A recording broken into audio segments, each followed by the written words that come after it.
Hello everyone, मैं हूं आदर्श Singh, student of Gyanodaya के गुरुजी, और आप देख रहे हैं अपना पसंदीदा चैनल ज्ञानोदय कोचिंग क्लासेस। तो कैसे हैं आप लोग? उम्मीद करता हूं कि आप सभी लोग बहुत अच्छे होंगे और बेहतर तरीके से, जबरदस्त तरीके से जारी रखे होंगे अपनी आखिरी जंग ज्ञानोदय के संग। तो बहुत दिनों से बहुत सारे बच्चों के कमेंट आ रहे थे कि सर हमारी ये जो डेरिवेशन की सीरीज है कब स्टार्ट होगी, क्योंकि हमने आपको बता रखा था कि ये जो आपका डेरिवेशन सीरीज है इसमें हम आपको आपके फिजिक्स के टॉप 30 डेरिवेशन करवाने वाले हैं, और ये 30 डेरिवेशन सिर्फ आपको 5 क्लासेस में आपको देखने को मिलेगा। ठीक है, और इस सिर्फ 5 क्लास में आपके जो फिजिक्स के सबसे इंपॉर्टेंट डेरिवेशन है सभी उसको हम निपटा देंगे। ठीक है, उसके बाद में फिर क्या बताता है कि हाँ, वन शॉट वीडियो भी आपको मिल जाएगी सभी चैप्टर की। तो ऑलरेडी हमने उसको शुरू कर दिया और वैद्युत आवेश क्षेत्र के जो वन शॉट वीडियो है आपको मिल जाएगी। ठीक है, उसके बाद में अब हम कल लेकर आएंगे स्त्री वैद्युत विभव धारिता और फिर बाकी की चैप्टर का वन शॉट। ठीक है, और उसके बाद देखिए अब वन शॉट की तो चल ही रही है, वन शॉट हम करवाते हैं चैप्टर का, उसके बाद फिर डेरिवेशन भी करवाते हैं। आपके 30 डेरिवेशन जो है इस चैप्टर में तो करवाते हैं, उसके बाद में हम अलग से भी करवा देंगे। ठीक है, तो जिससे आपका एग्जाम बहुत अच्छा हो जाए। उसके साथ ही साथ हम न्यूमेरिकल सीरीज भी लाने वाले हैं, जिसमें हम आपके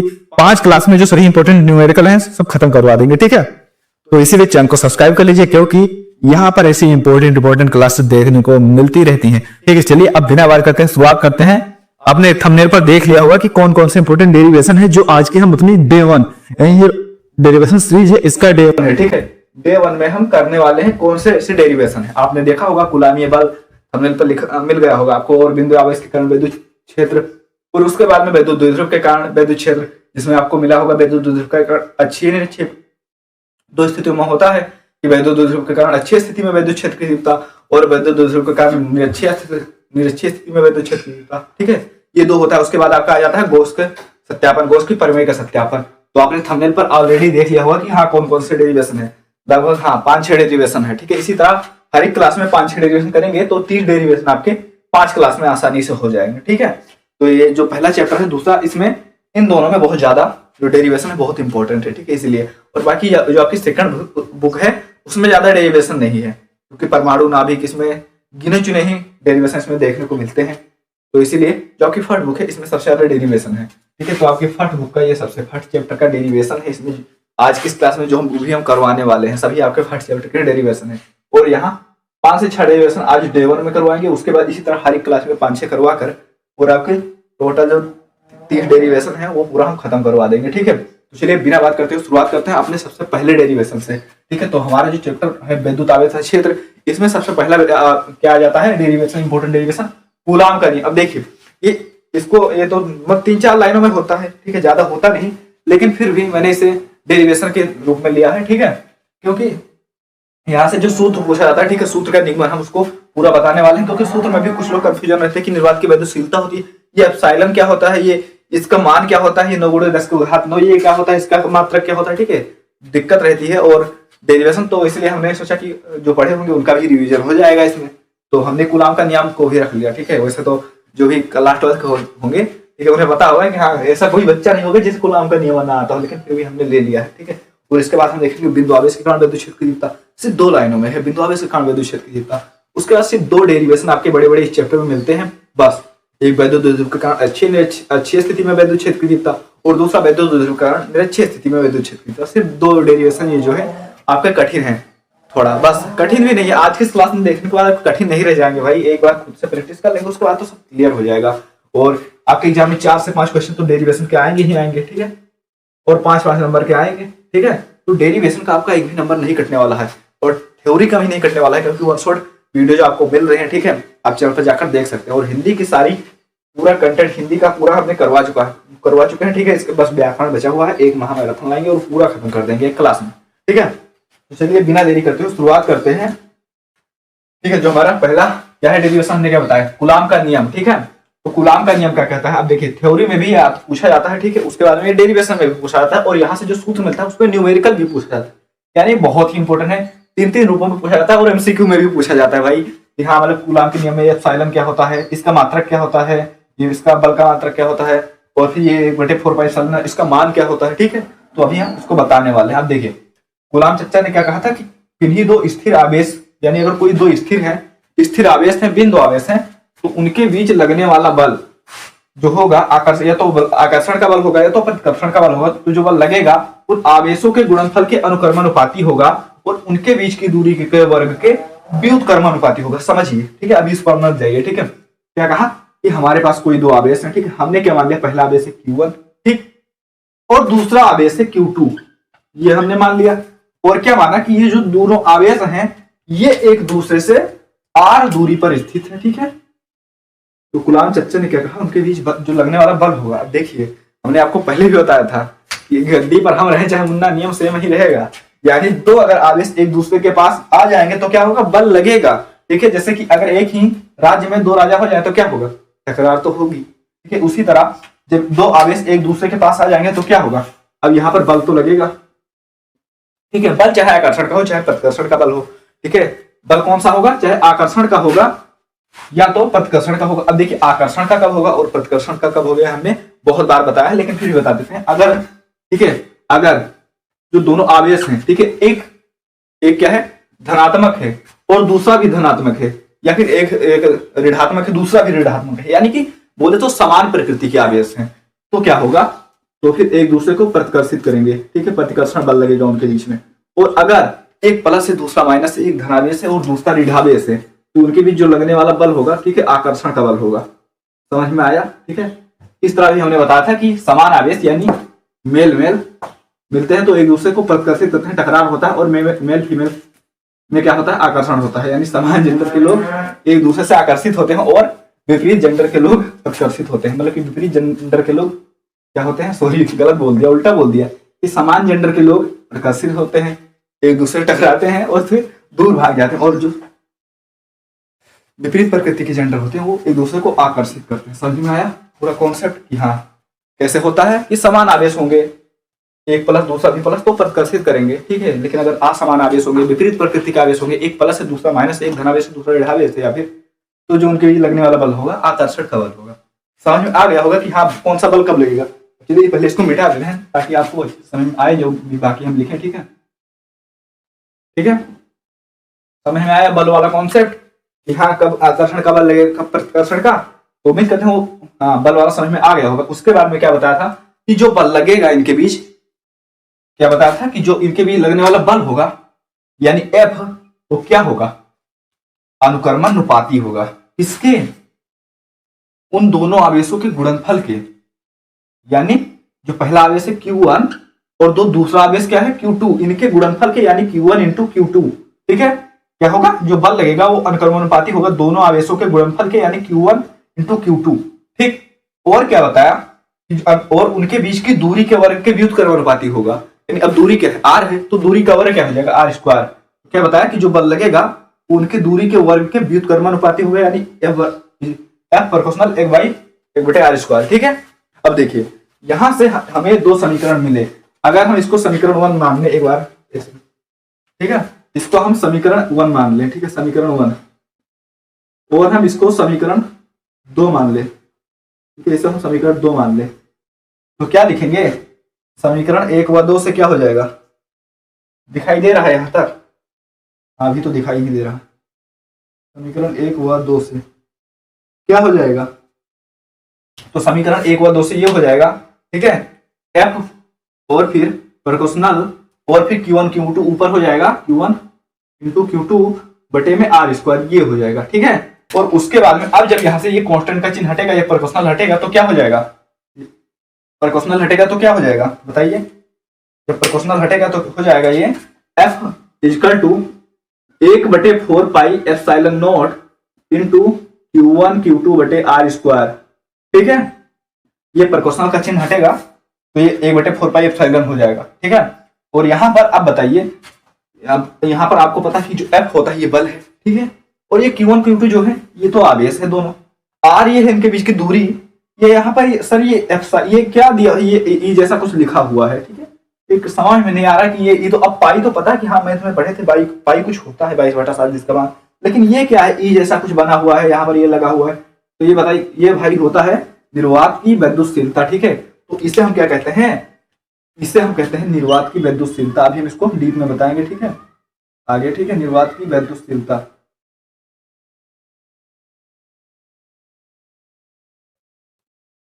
इसे क्या कहते हैं, निर्वात की वैद्युतशीलता। और इसका जो मान होता है, ठीक है, इसका मान क्या होता है 8.85 इंटू 10⁻12। ठीक है, और यहां पर जो 1/4 इसका मान क्या होता है 9 × 10⁻⁻9 न्यूटन मीटर स्क्वायर प्रति कूलम स्क्वायर। शायद कूलम स्क्वायर बटे न्यूटन मीटर स्क्वायर होगा, या फिर सही लिखा है, इसमें मैं देख लेता हूँ, रुकना नहीं, रुकना जाना चाहिए।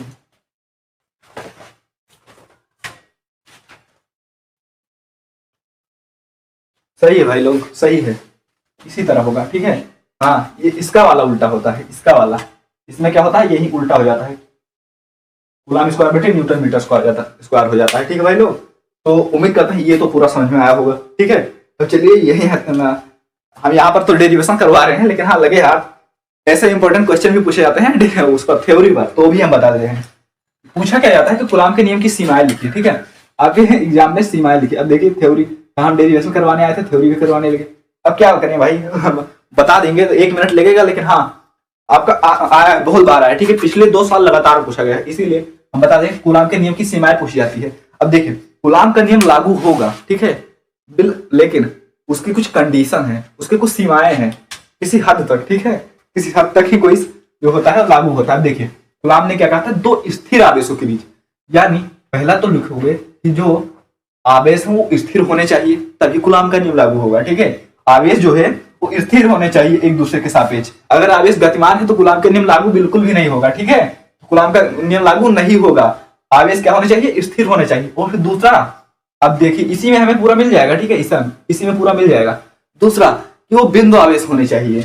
ये जो आवेश है ये बिंदु आवेश होने चाहिए, यानी छोटे छोटे आवेश होने चाहिए। अगर आवेश बड़े हो जाएंगे तो कूलम का नियम लागू नहीं होगा। ठीक है, ये हो गया दूसरा। और तीसरा क्या बताया कि तीसरा, हाँ 3 लिखना होता है। ठीक है, और तीसरा यहीं पर ढूंढिए, मिल जाएगा। हाँ, ये दूरी, यहाँ दूरी। ठीक है, तीसरा हो गया दूरी। तो बताया था कि जो इनके बीच की दूरी होनी चाहिए 10⁻⁻15 मीटर से कम नहीं होनी चाहिए। ठीक है, ये 3 कंडीशन अगर हैं तो ही कूलम का नियम लागू होगा। ठीक है, क्या होना चाहिए, जो आवेश है स्थिर होने चाहिए, नहीं तो कूलम का नियम लागू नहीं होगा। ठीक है, और दूसरा क्या है कि बिंदु आवेश होने चाहिए, और तीसरा जो उनके बीच की दूरी है वो इतनी होनी चाहिए, इससे कम नहीं होनी चाहिए। ओके भाई, तो सीमाएं इसकी याद रखिए। ठीक है, हालांकि मैं डेरिवेशन करवा रहा था पर हमने बता दिया क्योंकि बहुत इंपॉर्टेंट था वो भी। तो 1 मिनट से ज्यादा नहीं लगा होगा, और मैंने पूरा बता दिया कि हाँ 3 पॉइंट में इसको। और उसके बाद में हाँ डेरिवेशन ये आपका ये रहा। ठीक है, इस तरह बहुत ज्यादा कठिन है नहीं। ठीक है, आप सबको पता है, अगर आप क्लास 12 में होंगे तो इसका डेरिवेशन तो आसानी से कर ही लेंगे। ठीक है, और साथ ही इंपॉर्टेंट ये देखिए एमसीक्यू यहाँ से बनता है इसके फॉर्मूले से। ठीक है, एमसीक्यू यहाँ से बनेगा इसके फॉर्मूले से, किसका मान क्या होता है आप बता देंगे। 9 × 10⁻⁹ न्यूटन मीटर स्क्वायर प्रति कूलम स्क्वायर। ये एप्सिलॉन क्या होता है, तो निर्वात की वैद्युतशीलता होती है, इसका मान क्या होता है 8.85 इंटू 10⁻12। इस तरह एमसीक्यू पूछा जाता है। ठीक है, और ये जो सूत्र होता है ये भी कभी कभी पूछ लिया जाता है कि हाँ उनके बीच लगने वाला बल का सूत्र क्या है। ये थोड़ा सूत्र जो है थोड़ा बिगाड़ कर दे देता है, और फिर बताता है कि इसका सही सूत्र बताओ। तो भाई अब इसमें थोड़ी कंफ्यूजन थोड़ी होगा ना आपको, ये तो बता ही ले जाओगे।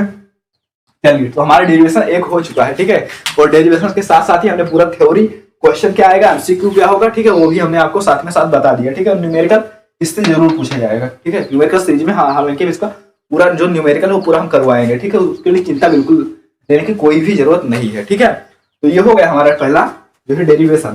ठीक है, हमारी डेरिवेशन सीरीज का पहला डेरिवेशन। ठीक है, हमारी डेरिवेशन सीरीज की डे 1 का पहला डेरिवेशन। ठीक है, ये था हमारा। और उसके बाद में दूसरा तो इससे भी आसान है भाई। आपको लगता होगा कि हाँ ये तो आसान है ना, लेकिन जो दूसरा है बिंदु आवेश के कारण वैद्युत क्षेत्र की तीव्रता, वो मुझे तो बिल्कुल ही आसान लगता है। हाँ, आप नहीं, ये तो नहीं है कि हाँ लगाने वालों को आसान लगता है। आप अभी देखोगे ना, ठीक है, जिससे भले ही भूल जाओ, लेकिन कूलम का नियम भूल जाओगे, लेकिन उसे नहीं भूलोगे।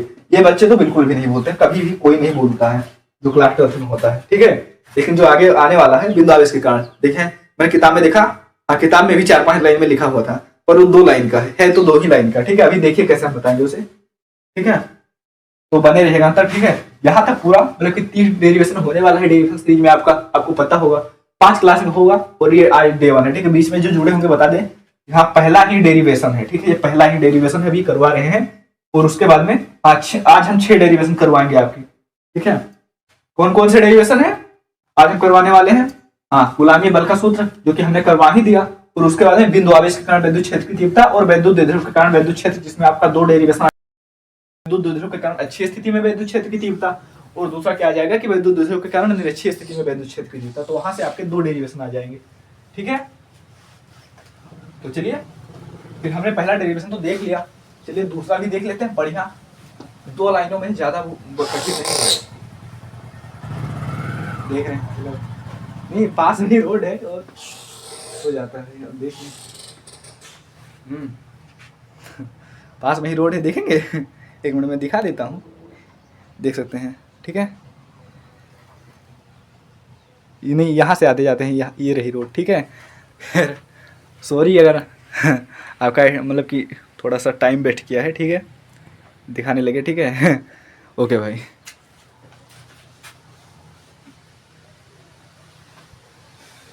नोट कर लिया होगा आपने, ठीक है। नहीं तो आप तो इतने होशियार हैं कि एक बार देखकर पूरा लगा ही देंगे, ठीक है। चलिए ओके भाई,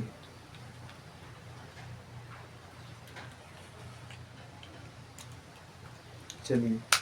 हाँ, ज्ञानोदय के स्टूडेंट जुड़े होंगे, मुझे पता है। हमारी क्लास में, हमारे चैनल पर लगभग 500 हमारे भाई लोग हैं, जिसमें से 400 भाई लोग तो क्लास 10th के ही हैं। ज्ञानोदय के स्टूडेंट हैं, उनसे ही पढ़ते हैं। हाँ भाई, मैंने भी क्लास 10th में ज्ञानोदय के स्टूडेंट से ही मैं पढ़ता था। तो आप भी पढ़िए, टॉप करना है। अगर आपका गोल 95% लाना है तो ज्ञानोदय के गुरुजी से पढ़िए, क्लास 10th वाले। और क्लास 12th वाले इस चैनल को सब्सक्राइब कर ले, क्योंकि यहाँ पर क्लास 12th की फिजिक्स, केमिस्ट्री नहीं और हिंदी इंग्लिश की क्लासेस होती है, मैथ की नहीं होती है भाई। मैथ की अभी क्या करें भाई, मैथ हम अप्रैल से स्टार्ट जरूर करेंगे भाई, लेकिन मतलब अकेले ही पढ़ाना रहता है तो कितना हम पढ़ा सकते हैं, बात समझ सकते हैं। तो मैं स्टार्ट करूँगा भाई, स्टार्ट जरूर करूँगा मैथ के, और मैथ के ज़्यादा स्टूडेंट हैं भी नहीं, लेकिन फिर भी मैं पढ़ाऊँगा, ठीक है। दूसरा डेरिवेशन क्या था हमारा, बिंदु आवेश के कारण विद्युत क्षेत्र की तीव्रता, ये रहा हमारा दूसरा डेरिवेशन, ठीक है। बिंदु आवेश के कारण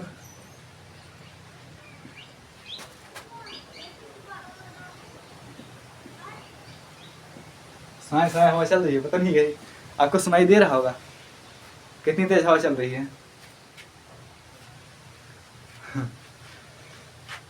बिंदु आवेश के कारण विद्युत क्षेत्र की तीव्रता, विद्युत क्षेत्र की तीव्रता,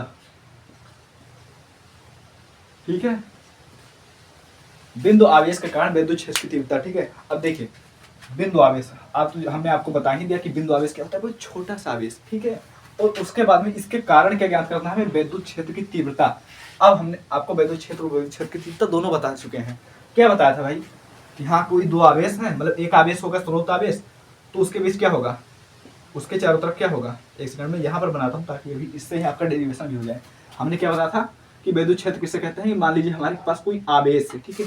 हमने क्या मान लिया कि वो स्रोत आवेश है प्लस क्यू, तो क्या होगा उसके चारों तरफ एक क्षेत्र होगा, जैसे आपके डीएम साहब का क्षेत्र है, ठीक है। उसमें कोई आता है तो क्या होता है डीएम साहब के दबदबे में रहता है, डीएम साहब उस पर बल लगाते हैं ना, हाँ, बल का अनुभव करता है, डर का अनुभव करता है। तो उसी तरह जो ये आवेश होगा, ठीक है, स्रोत आवेश, इसके चारों तरफ एक क्षेत्र होगा, और इसमें इसका बहुआ चलेगा, इसका दबदबा चलेगा, और इसमें अगर कोई दूसरा आवेश आ गया, ठीक है, मान लेते हैं इसमें कोई दूसरा आवेश क्या आ गया, क्यू नॉट आ गया, तो क्या हुआ उस पर बल लगेगा, ठीक है, उस पर बल लगेगा, ठीक है। तो समझ में आएगा। तो वही जो बल होता है उसे कहते हैं विद्युत क्षेत्र की तीव्रता, ठीक है। तो अब देखिए हमने बता दिया कि हाँ कोई दो आवेश है प्लस क्यू, स्रोत आवेश है, ठीक है। स्रोत आवेश कहते हैं जिसके कारण विद्युत क्षेत्र उत्पन्न होता है, जो विद्युत क्षेत्रों का मालिक होता है, जैसे कि आपके डीएम, ठीक है।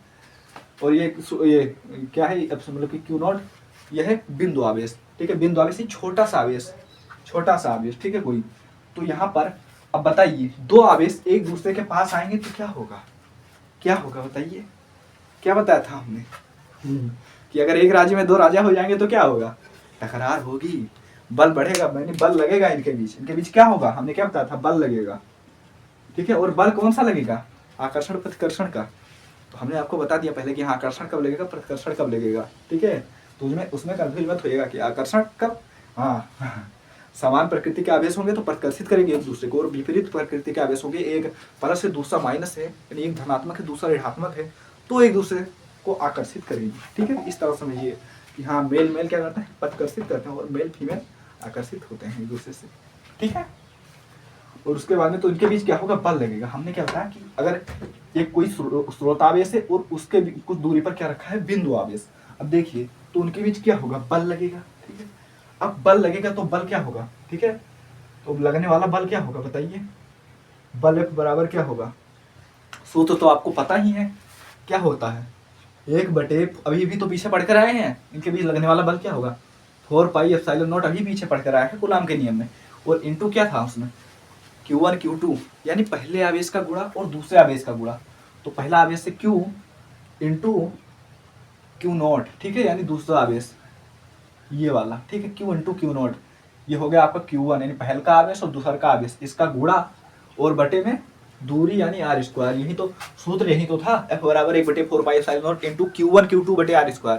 तो यहाँ पर Q1 Q2 था यानी पहला आवेश गुणे दूसरा आवेश, तो पहला आवेश प्लस Q यानी ये स्रोत आवेश हो गया और दूसरा का आवेश Q0 इसका गुणा, ठीक है। और उसके बाद अब देखिए बस, मतलब कि हाँ इतना लिख लिया बस, हो गया आपका डेरिवेशन, ठीक है। अब क्या करेंगे, यहां से इस Q0 को निकाल कर फेंक दीजिए। फेंकेंगे कहाँ, इधर गुणा में है तो क्या हो जाएगा, आपको पता है कि हाँ जब इस तरह कोई क्रॉस मल्टीप्लाई होता है तो क्या होता है, कि इधर वाला नीचे आ जाता है और नीचे वाला ऊपर चला जाता है।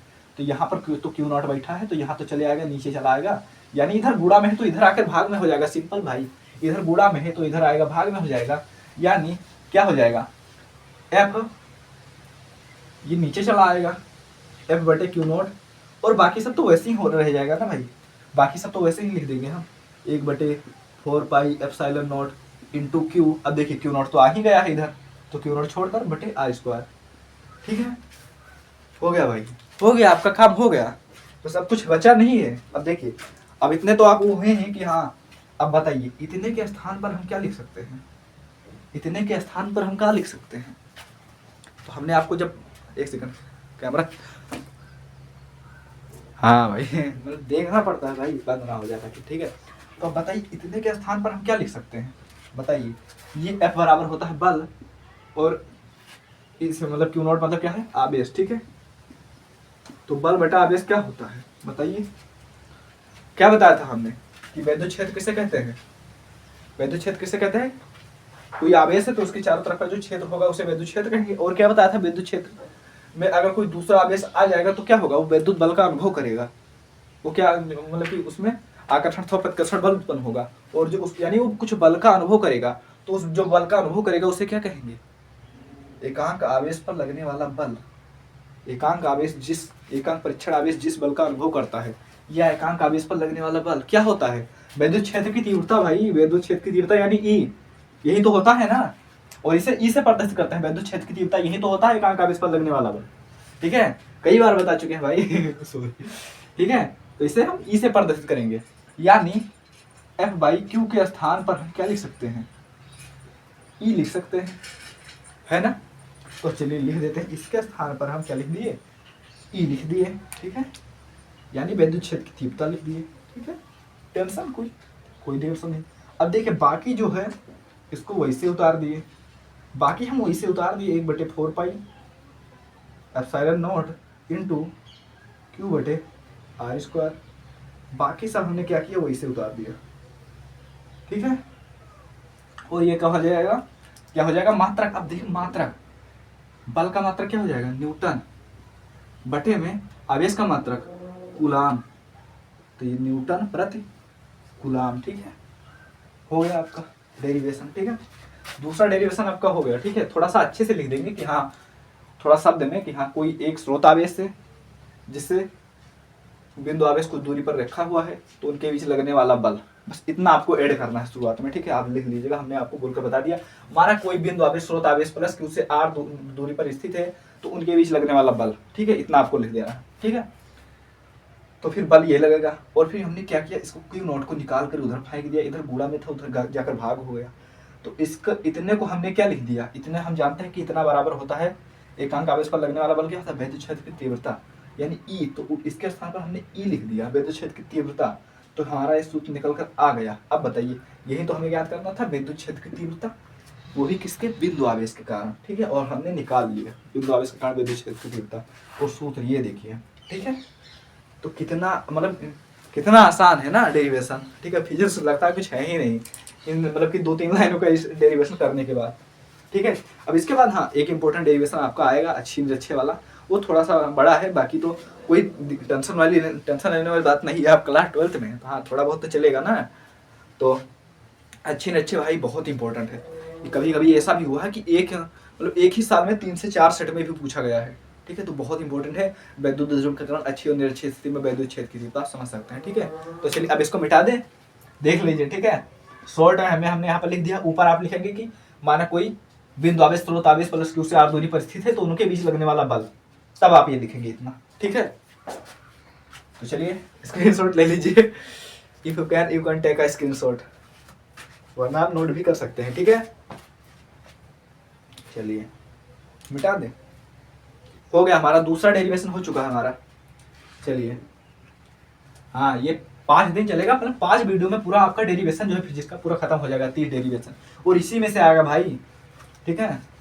मतलब अगर 1-2 बाहर से भी आ गया तो अथवा में करके आएगा, मान लीजिए, मतलब कि आएगा तो नहीं बाहर से, लेकिन अगर आ भी गया तो अथवा में करके आएगा, ठीक है। तो उसके लिए टेंशन मत लीजिए।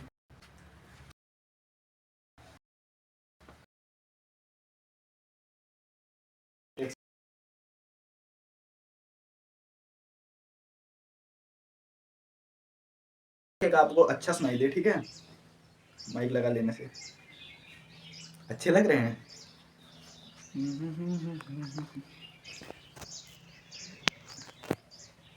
सही है।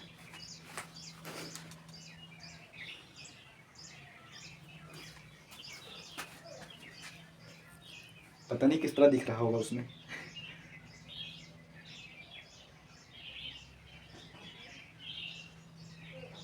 सही है। चलिए अब आपको थोड़ा सा अच्छा दिखाई भी दे रहा होगा, और हो सकता है कि आपको थोड़ा सा अच्छा सुनाई भी दे रहा हो, ठीक है। तो हम बताने जा रहे थे कि 2 डेरिवेशन हमने कूलाम्बीय बल का निगमन कर लिया, और बिंदु आवेश के कारण वैद्युत क्षेत्र की तीव्रता, 2 डेरिवेशन हमारा कंप्लीट हो चुका है। और तीसरा डेरिवेशन जो है हमारा कि वैद्युत, क्या है हमारा, वैद्युत द्विध्रुव के कारण, क्या है हमारा, वैद्युत द्विध्रुव के कारण वैद्युत क्षेत्र की तीव्रता, ठीक है। वैद्युत द्विध्रुव के कारण वैद्युत क्षेत्र की तीव्रता।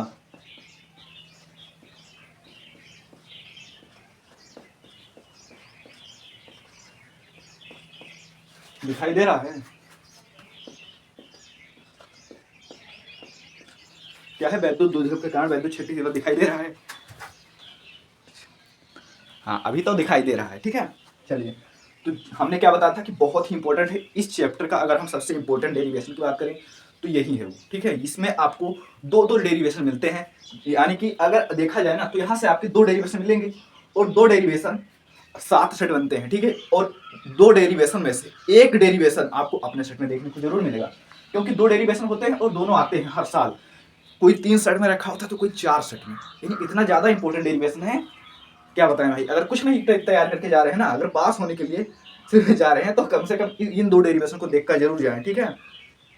हाँ तो पास होने का काम हो जाएगा। लेकिन हाँ मुझे पता है कि अगर आप ये वीडियो देख रहे हैं तो पास होने का तो इरादा नहीं होगा, 95 से कम तो होगा ही नहीं, ठीक है।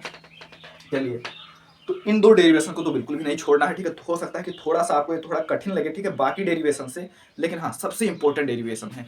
इसीलिए इसमें अब देखा जाए, अगर वैद्युत द्विध्रुव के कारण वैद्युत क्षेत्र की तीव्रता, ठीक है। समझिए वैद्युत द्विध्रुव क्या होता है। वैद्युत द्विध्रुव आप जानते हैं, अगर हम नहीं जानते तो हम आपको बता देते हैं। वैद्युत द्विध्रुव क्या होता है, मान लीजिए कि हमारे पास क्या है, कोई 2 आवेश हैं, ठीक है। 2 आवेश हैं, क्या मान लेते हैं कि हमारे पास 2 आवेश हैं, क्योंकि द्विध्रुव मतलब हम मान लेते हैं कि 2 आवेश हैं, ठीक है। एक ये रखा है और ये है दूसरा आवेश, ठीक है। क्लियर। अब क्या हो, इन दोनों का जो परिमाण हो वो समान हो, यानी कि एक 10 के साथ मतलब 10 गुलाम है, दूसरा भी 10 गुलाम है, ठीक है। क्लियर है ना। और उसके बाद में क्या हो, इनकी प्रकृति विपरीत हो। कहने का मतलब है एक प्लस है दूसरे का माइनस है, ठीक है। यानी एक धनावेश है, एक ऋणावेश है, और दूसरा क्या है, धनावेश है, ठीक है। एक ऋणावेश है और दूसरा धनावेश है। और अगर इन दोनों को क्या करें, इन दोनों को अल्पतन दूरी पर रख दें, अल्पतन दूरी मान लेते हैं 2l है, ठीक है। 2l ये होती है अल्पतन दूरी पर, जब रख दें तो जो पूरा निकाय बनकर तैयार होता है, जो पूरा सिस्टम सिस्टम बना देंगे, ठीक है। जो पूरा सिस्टम बनकर तैयार होता है उसे ही क्या कहते हैं, वैद्युत द्विध्रुव, ठीक है। कहने का मतलब क्या है, हमारे पास 2 आवेश जिनका परिमाण समान हो और प्रकृति विपरीत हो, यानी एक ऋणावेश से दूसरा धनावेश से, ठीक है, प्रकृति विपरीत हो, और एक दूसरे से अल्पतन दूरी यानी 2l पर स्थित हो, तो पूरा जो निकाय बनकर तैयार होता है वैद्युत द्विध्रुव कहलाता है। और इसी के कारण हमें वैद्युत क्षेत्र की तीव्रता ज्ञात करनी है। और वैद्युत क्षेत्र की तीव्रता क्या होती है? एकांक आवेश पर लगने वाला बल। ठीक है, वैद्युत क्षेत्र की तीव्रता। अभी तक हमने क्या पढ़ा था? इस तरह पढ़ा था वैद्युत क्षेत्र की तीव्रता। जब हमने पढ़ा था तो हमने पढ़ा था कि वैद्युत क्षेत्र की तीव्रता क्या होती है? एकांक आवेश पर लगने वाला बल। ठीक है, यानी E बराबर F/Q। नोट ये एकांक आवेश पर लगने वाला बल। ठीक, और फिर जब हमने बिंदु आवेश के कारण वैद्युत क्षेत्र की तीव्रता पढ़ा था तो हमने क्या निकाला था? E बराबर 1/4πε0 इंटू Q/r²। ये सूत्र हमें मिला था। ठीक है, ये बिंदु आवेश के कारण मिला था। और अब हमें वैद्युत द्विध्रुव के कारण वैद्युत क्षेत्र की तीव्रता ज्ञात करनी है। यानी वैद्युत द्विध्रुव का इसमें काम आने वाला है। वैद्युत द्विध्रुव है, अगर उसके कारण हम वैद्युत क्षेत्र की तीव्रता निकाल रहे हैं तो यह दो स्थितियों में निकल कर आता है। ठीक है, यह दो स्थितियों में निकल कर आता है। वैद्युत द्विध्रुव के कारण वैद्युत क्षेत्र की तीव्रता आप सभी को पता है। एक आता है आपका अक्षीय स्थिति में, एक क्या आता है आपका? अक्षीय स्थिति में, और दूसरा आपका क्या आता है? निरक्षीय स्थिति में। ठीक है, आप समझिए अक्षीय क्या होता है और निरक्षीय क्या होता है। एक अक्षीय और दूसरा निरक्षीय स्थिति में। ठीक है, जब हम वैद्युत क्षेत्र की तीव्रता ज्ञात करते हैं वैद्युत द्विध्रुव के कारण। ये क्या हो गया भाई?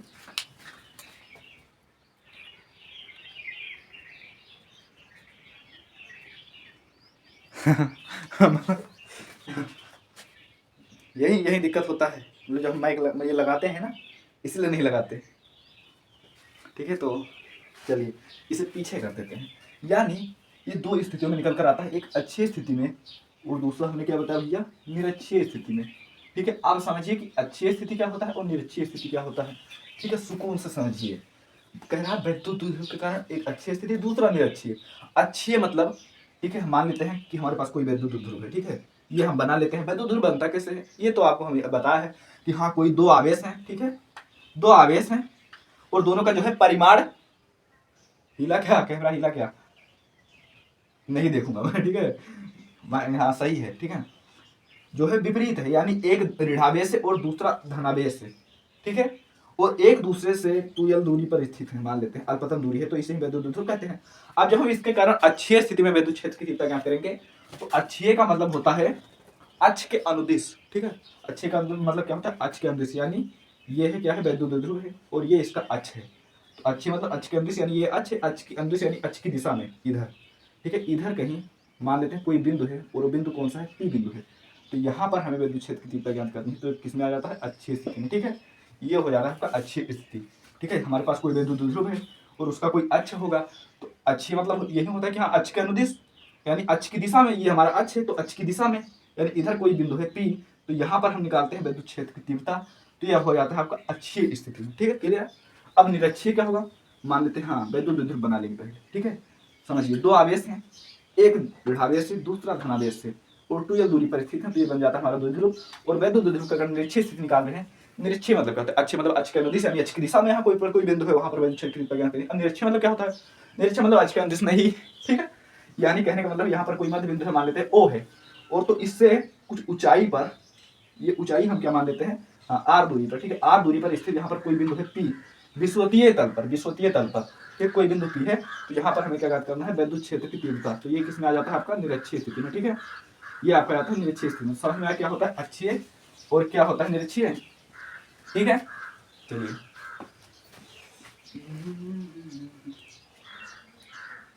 दिक्कत हो रहा है भाई, आपसे ज्यादा दिक्कत मुझे हो रहा है इसे लगा कर।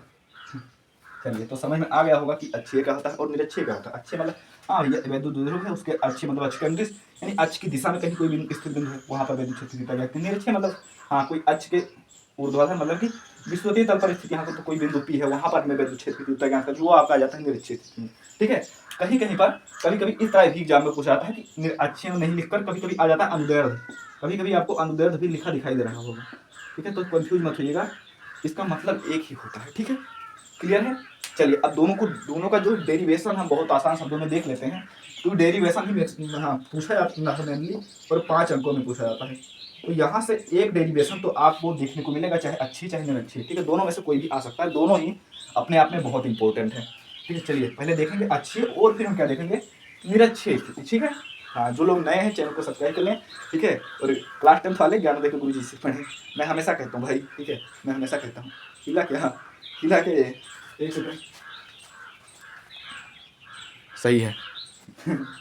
ठीक है, तो क्लास 10th वाले ज्ञानोदय के गुरुजी चैनल से पढ़ें। कोई दिक्कत होती है तो भाई मैंने नंबर दे रखा है, आप व्हाट्सअप कर सकते हो, कोई दिक्कत हो रही, ठीक है। चलिए, समझ में आया क्या होता है अच्छी और क्या होता है निरक्षीय। हाँ क्लियर। अब चलिए हम इसका डेरिवेशन देख लेते हैं। पूछा तो एग्जाम में वही जाना है, डेरिवेशन 5 अंकों का। तो हमने शुरुआत में ही आपको ये बता दिया क्योंकि इसका काम लगने वाला है, ठीक है। हाँ, अब डायरेक्ट डेरिवेशन बताने लगे तो शायद हो सकता है ऊपर से जाए और 2 दिन बाद भूल भी जाए, ठीक है। इसीलिए मैंने पूरा बता दिया कि अच्छे का होता है निरक्षीय का होता है। अच्छे मतलब अक्ष के अंदिश, यानी अक्ष के अंदिश यानी अक्ष की दिशा में स्थित यहाँ पर कोई बिंदु है, ठीक है, इधर अक्ष के अंदिश। और निरक्षीय मतलब अक्ष के अंदिश नहीं, यानी कहीं ऊर्ध्वाधर यहाँ विषुवतीय तल पर स्थित कोई बिंदु है, ठीक है, क्लियर होगा। चलिए अब हम इसको मिटा देते हैं और इसको मिटाने के बाद हम इसका डेरिवेशन करते हैं, ठीक है। मिटा दें, चलिए। हाँ स्क्रीनशॉट ले सकते हैं, if you can take a screenshot, ठीक है, स्क्रीनशॉट ले सकते हैं, ठीक है। If you want you can take a screenshot, okay, screenshot ले सकते हैं आप हाँ भाई डिजिटल वर्ड नहीं है पर हाँ सपोर्ट करेंगे तो ये आ जाएगा। चलिए नोट कर लीजिए, ठीक है। मिटा रहे हैं, ठीक है। हाँ नोट्स ये इसका नोट्स चाहिए तो नोट्स मेरे पास नोट्स है, ठीक है, मैं दे दूंगा आपको, ठीक है। मिटा दें, इसे तो ये थोड़ा भींगा हुआ है, हो सकता है इसे मिटाने के बाद दूसरा ले लेते हैं, लिख ही ना जाए तो दिक्कत ना हो।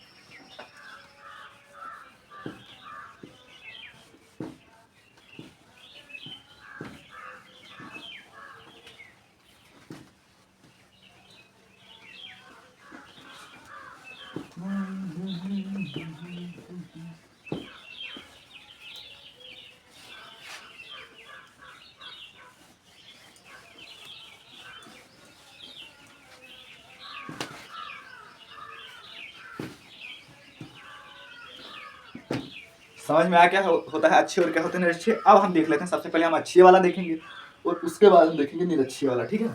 पहले क्या देखेंगे, वैद्युत द्विध्रुव के कारण अच्छी स्थिति में, यहाँ पर लिखेंगे तो दिखाई देगा, एक सेकंड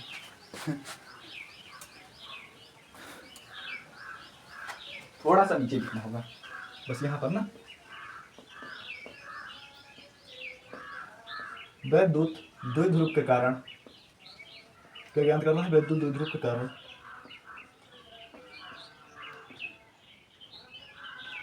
इससे लिखे हम, थोड़ा सा अच्छा दिखाई देगा, ठीक है, इससे लिखे थोड़ा सा अच्छा दिखाई देगा। चलिए इसको मिटा देते हैं, हाँ बहुत सारी कर दिया मेरे पास, ठीक है, अच्छा दिखाई दे रहा होगा अब आपको। वैद्युत द्विध्रुव के कारण पहले अच्छी स्थिति वाला देखेंगे उसके बाद निरक्षीय स्थिति वाला। हाँ टाइम लग रहा है पर हाँ एक क्वेश्चन आपको इसमें से देखने को मिलेगा अच्छी और निरक्षीय में से, ठीक है। चलिए वैद्युत द्विध्रुव के कारण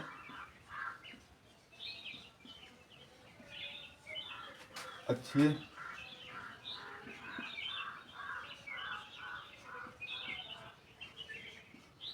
स्थिति में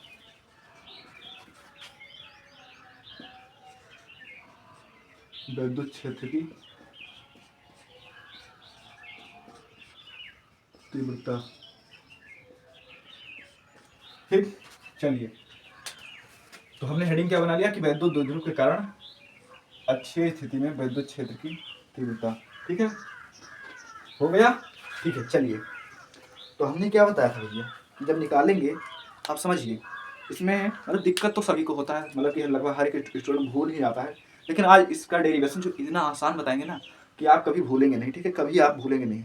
अब भूलेंगे क्या कभी, एक सेकंड बस कैमरा सही था, सही है भाई, ठीक है, डर लगा रहता मुझे हाँ, उसके लिए भाई सॉरी कि हाँ मैं बार बार देखता हूँ, पर क्या करूँ भाई, इस तरह मतलब कि इस तरह पढ़ाते जाएं देखें ना तो हो सकता है कि समझ सकते हैं आप, ठीक है। तो अब ठीक है समझिए, हमने क्या बताया कि कोई मतलब विद्युत द्विध्रुव के कारण विद्युत क्षेत्र की अगर तीव्रता ज्ञात करनी है तो हमारे पास क्या होना चाहिए, सबसे पहले हमारे पास होना चाहिए विद्युत द्विध्रुव, ठीक है, हमारे पास क्या होना चाहिए, वैद्युत द्विध्रुव। तो हम यहाँ पर क्या करते हैं, कोई वैद्युत द्विध्रुव बना लेते हैं, ठीक है। चलिए यहाँ पर हमने क्या किया, वैद्युत द्विध्रुव बना लेते हैं। ये कैसे बनता है, वैद्युत द्विध्रुव कैसे बनता है, तो अभी हमने बताया है कि हमारे पास कोई दो आवेश हैं, ठीक है। क्या बताया हमने कि हमारे पास कोई दो आवेश हैं, ठीक है, एक हमने क्या मान लिया क्यू है, ठीक है, ये है दूसरे का आवेश, ठीक है। अब हमने क्या बताया कि दो आवेश हैं और जिनकी प्रकृति जो है विपरीत है,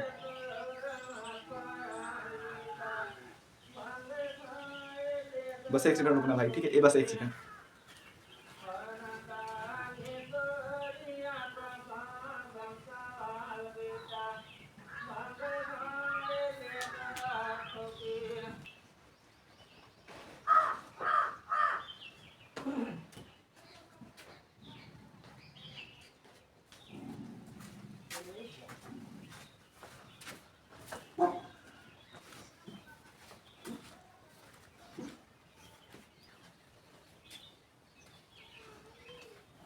चलिए भाई, ठीक है, तो आप कैसे वापस कर दें भाई, ठीक है, कोई आया तो मतलब उससे खाली हाथ कैसे वापस कर दें, मतलब मैं घर पर अकेला हूँ, तो कोई और होता तो वो ही दे सकता था, पर सॉरी भाई उसके लिए, ठीक है, हम गए, लेकिन क्या करें भाई, अब कैसे वापस कर दे वैसे, ठीक है।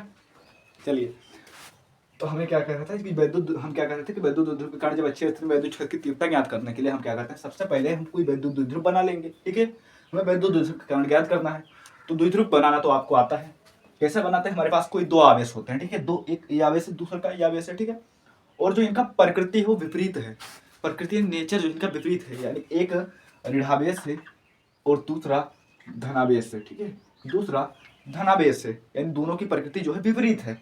और क्या बताया था, अगर एक दूसरे से 2l दूरी पर स्थित हो, ठीक है, एक दूसरे से 2l दूरी पर स्थित हो, ये वाली दूरी है 2l, ठीक है, 2l दूरी पर स्थित हो, तो पूरा जो निकाय बनकर तैयार होता है वैद्युत द्विध्रुव कहलाता है, ठीक है। अब हमें इसके कारण अच्छी स्थिति में वैद्युत क्षेत्र की तीव्रता ज्ञात करनी है, और अच्छी स्थिति में हमने आपको क्या बताया था, अच्छी मतलब क्या होता है, ये अक्ष है, अक्ष के अंदिश, अक्ष के अंदिश यानी अक्ष की दिशा में, उधर कहीं, ठीक है, तो चलिए उधर कहीं चलते हैं फिर, यानी चलिए कुछ दूरी पर चलते हैं, अक्ष के अनुदिश यानी अक्ष की दिशा में, उधर कुछ दूरी पर कहीं चलते हैं, चलिए चलते चले गए, चलते चले गए, यहाँ पर एक बिंदु हमें मिला P, और हमसे बोला गया कि यहाँ पर आप वैद्युत क्षेत्र की तीव्रता ज्ञात बता दीजिए, यहाँ पर आप वैद्युत क्षेत्र की तीव्रता बता दीजिए, सही चल रहा है कैमरा, ठीक है, तो हमसे क्या बोला गया कि यहाँ पर आप वैद्युत क्षेत्र की तीव्रता बता दीजिए, ठीक है। अब हमने क्या किया भाई, सबसे पहले इतने में कोई दिक्कत हुई, पहले ये बताओ, इतने में कोई दिक्कत हुई, हमने क्या किया, वैद्युत द्विध्रुव बना लिया, अच्छी स्थिति कह रहा था तो अक्ष के अनुदिश कुछ दूरी पर हमने एक बिंदु पर बिंदु हमने P मान लिया कि हाँ हमें यहाँ ज्ञात करना है, चलो ठीक। अब समझिए, अब अगर हम इसको डिवाइड करें, ठीक है, जो दूरी है इनके बीच की, इसको दो पार्ट में डिवाइड करें, यानी हम इसका कोई मध्य बिंदु माने, ठीक है, चलिए मध्य बिंदु हम मान लेते हैं O है, तब ये बताओ पूरी दूरी 2l है, यहाँ से लेकर यहाँ तक की दूरी, यहाँ से लेकर यहाँ तक की दूरी 2l है, तो जब बांटेंगे आधा आधा में तो ये दूरी कितनी हो जाएगी और ये दूरी इनको कितना मिलेगा, ठीक है, पूरा है इनके पास 2l, ठीक है 2l, तो अगर बांटेंगे आधा आधा में तो 2l का आधा होता है l, ठीक है, यानी l इनको मिल जाएगा, l इधर हो जाएगा, l इधर हो जाएगा, यानी ये दूरी भी l हो जाएगी और ये दूरी भी l हो जाएगी, ठीक है। चलिए क्लियर है इतना, ठीक है, यहाँ पर हम ये बिंदु मान लेते हैं, ये दोनों द्विध्रुव है, ये द्विध्रुव है, ये है AB, ठीक है, द्विध्रुव AB मान लेते हैं, ठीक है, ये हमने क्या माना। अब चलिए, अब इतना जो कुछ हमने माना चीना है, ठीक है, ये सब हम लिख देते हैं, क्योंकि हाँ हो सकता है समझ में आ गया हो, लेकिन इसे आप अच्छे से लिख भी देंगे तो तभी आपको पूरे नंबर मिलेंगे, ठीक है, लिखने का बहुत इम्पैक्ट पड़ता है, ठीक है। और लिखना क्या है भाई, बस हाँ हमारे पास कोई बिंदु द्विध्रुव है AB है, जिनमें दो आवेश हैं जो एक दूसरे से 2l दूरी पर स्थित है, ठीक है, और इससे कुछ दूरी पर एक बिंदु P है जहां पर हमें वैद्युत क्षेत्र की तीव्रता ज्ञात करनी है, ठीक है, यही तो लिखना है हमें जो हमने किया, ठीक है। क्या मानेंगे, लिखेंगे, ठीक है, लिखेंगे, ठीक है, लिखेंगे कि माना एक वैद्युत द्विध्रुव है, ठीक है, माना एक, ठीक है, ध्यान से देखिए, माना एक वैद्युत द्विध्रुव AB,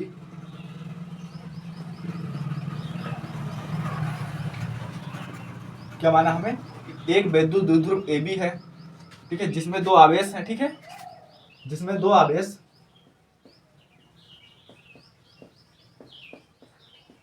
अब अच्छे से दिखाई दे रहा होगा मतलब, ठीक है, अच्छे से दिखाई दे रहा है।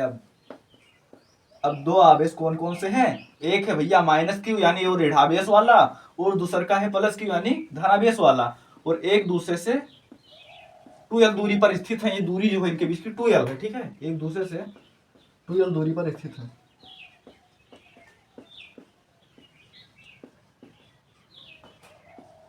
ठीक है। क्या कोई दिक्कत हुई कि हाँ एक वैद्युत द्विध्रुव है भैया AB, जिसमें दो आवेश एक दूसरे से 2l दूरी पर स्थित है, ठीक।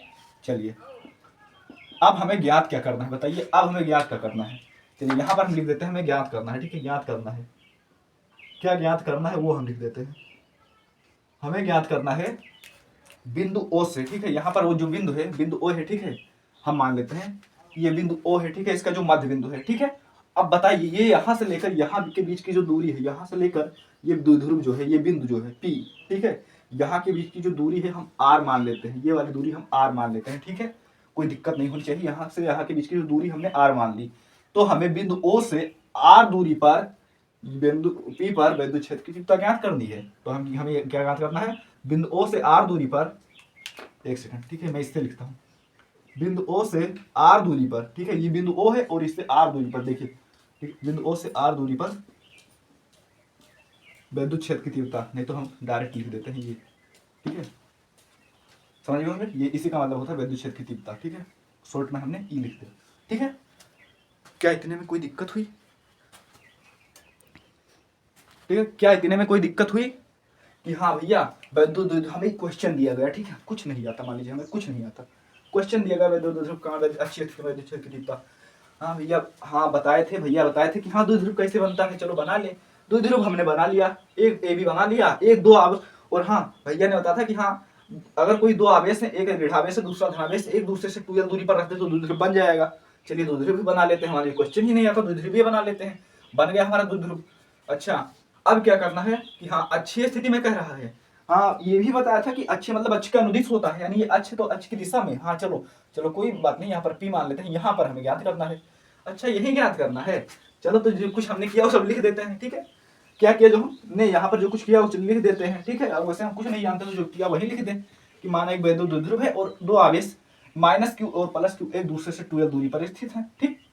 अच्छा अब हाँ ये तो हमारा हो गया कि हाँ हमने लिख दिया, लेकिन पूछा क्या था इन्होंने, पूछा था विद्युत क्षेत्र की तीव्रता पूछा था, तो हमें कहाँ ज्ञात करना है, बिंदु O ही हमारा, इससे R दूरी पर विद्युत क्षेत्र की तीव्रता, यानी ये कोई बिंदु है, ठीक है, यहाँ पर हमें विद्युत क्षेत्र की तीव्रता ज्ञात करनी है। कोई दिक्कत हुई, कोई दिक्कत नहीं हुई होगी। अब चलिए अब हम कैसे निकालेंगे बिंदु इस पर विद्युत क्षेत्र की तीव्रता, ठीक है, तो हम कैसे निकालेंगे, यहाँ पर विद्युत क्षेत्र की तीव्रता एक E1 होगी और एक होगी E2, ठीक है, ये बिंदु है, यहाँ पर दो विद्युत क्षेत्र की तीव्रता होगी। अब देखिए पहला होगा E1 दूसरा E2, ठीक है, जो E1 वाला होगा वो इधर की ओर होगा, E2 वाला इधर की ओर होगा, इसकी दिशा जो होगी, ठीक है, E1 विद्युत क्षेत्र की तीव्रता की जो दिशा होगी E1 की इधर होगी और E2 की उधर होगी।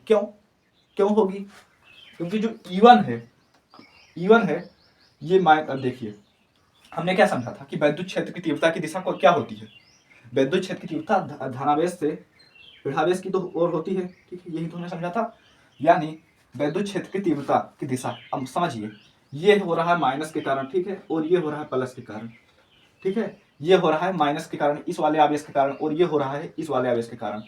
तो यानी हमने समझा था कि माइनस की ओर आएगी और प्लस से उधर जाएगी, यानी ये प्लस वाला है तो उधर जाएगा, ठीक है, और ये माइनस वाला है तो माइनस की तरफ इधर आएगी, ठीक है, यानी धनावेश से उधर होगी, धनावेश से बाहर और ऋणावेश की ओर, ये ऋणावेश है तो इसकी ओर होगी, और ये धनावेश है, यहाँ पर देखिए ये धनावेश है तो इससे बाहर और होगी, ठीक है, इसके बाहर की ओर होगी, ठीक है, समझ में आया कि हाँ विद्युत क्षेत्र की तीव्रता जो है यहाँ पर दो होगी, इसकी दिशा एक E1 इधर होगी E2 इधर होगी, ठीक है, विद्युत क्षेत्र की तीव्रता की दिशा E1 वाली इधर होगी E2 वाली उधर होगी, ठीक है, E1 वाली इधर क्यों होगी, क्योंकि ये ऋणावेश के कारण उत्पन्न हो रही है और ऋणावेश के कारण तो इसीलिए ऋणावेश की ओर होती है, ठीक है, ये दिशा है इसकी, ठीक है, और धनावेश से है तो धनावेश से बाहर की ओर होती है इस तरफ, ठीक है, यानी इस तरफ, ठीक है, समझ में आया, ठीक है। चलिए अब हम लिख देते हैं कि चलो भैया पहले हम ये -q के कारण निकाल लें, ठीक है, पहले हम क्या करें इसके कारण निकाल लें, ऋणावेश के कारण, फिर धनावेश के कारण निकाल लें और दोनों को क्या करें, दोनों का अंतर निकाल लें,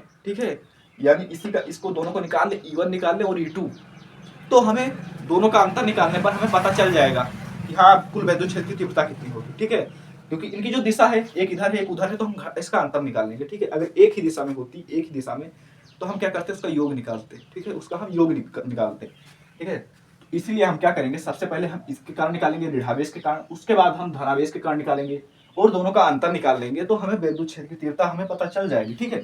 तो चलिए सबसे पहले हम क्या करते हैं, सबसे पहले हम निकालेंगे बिंदु इसके कारण, ठीक है, ऋणावेश के कारण यानी -q के कारण, चलिए -q के कारण विद्युत क्षेत्र की तीव्रता, अब विद्युत क्षेत्र की तीव्रता हम बार बार लिखेंगे नहीं, हमें ई से लिख देंगे, ठीक है, विद्युत क्षेत्र की तीव्रता, ठीक है, समझ में आया, यानी ये क्या हो जाएगा, हाँ ठीक है, पूरा लिख देते हैं, कोई दिक्कत नहीं, जिससे आप लिख सकें भैया।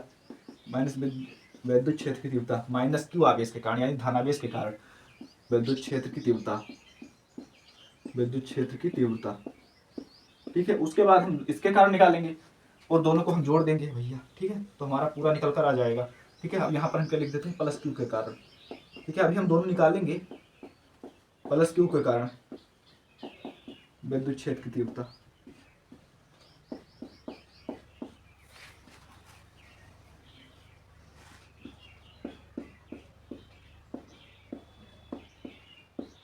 ठीक है।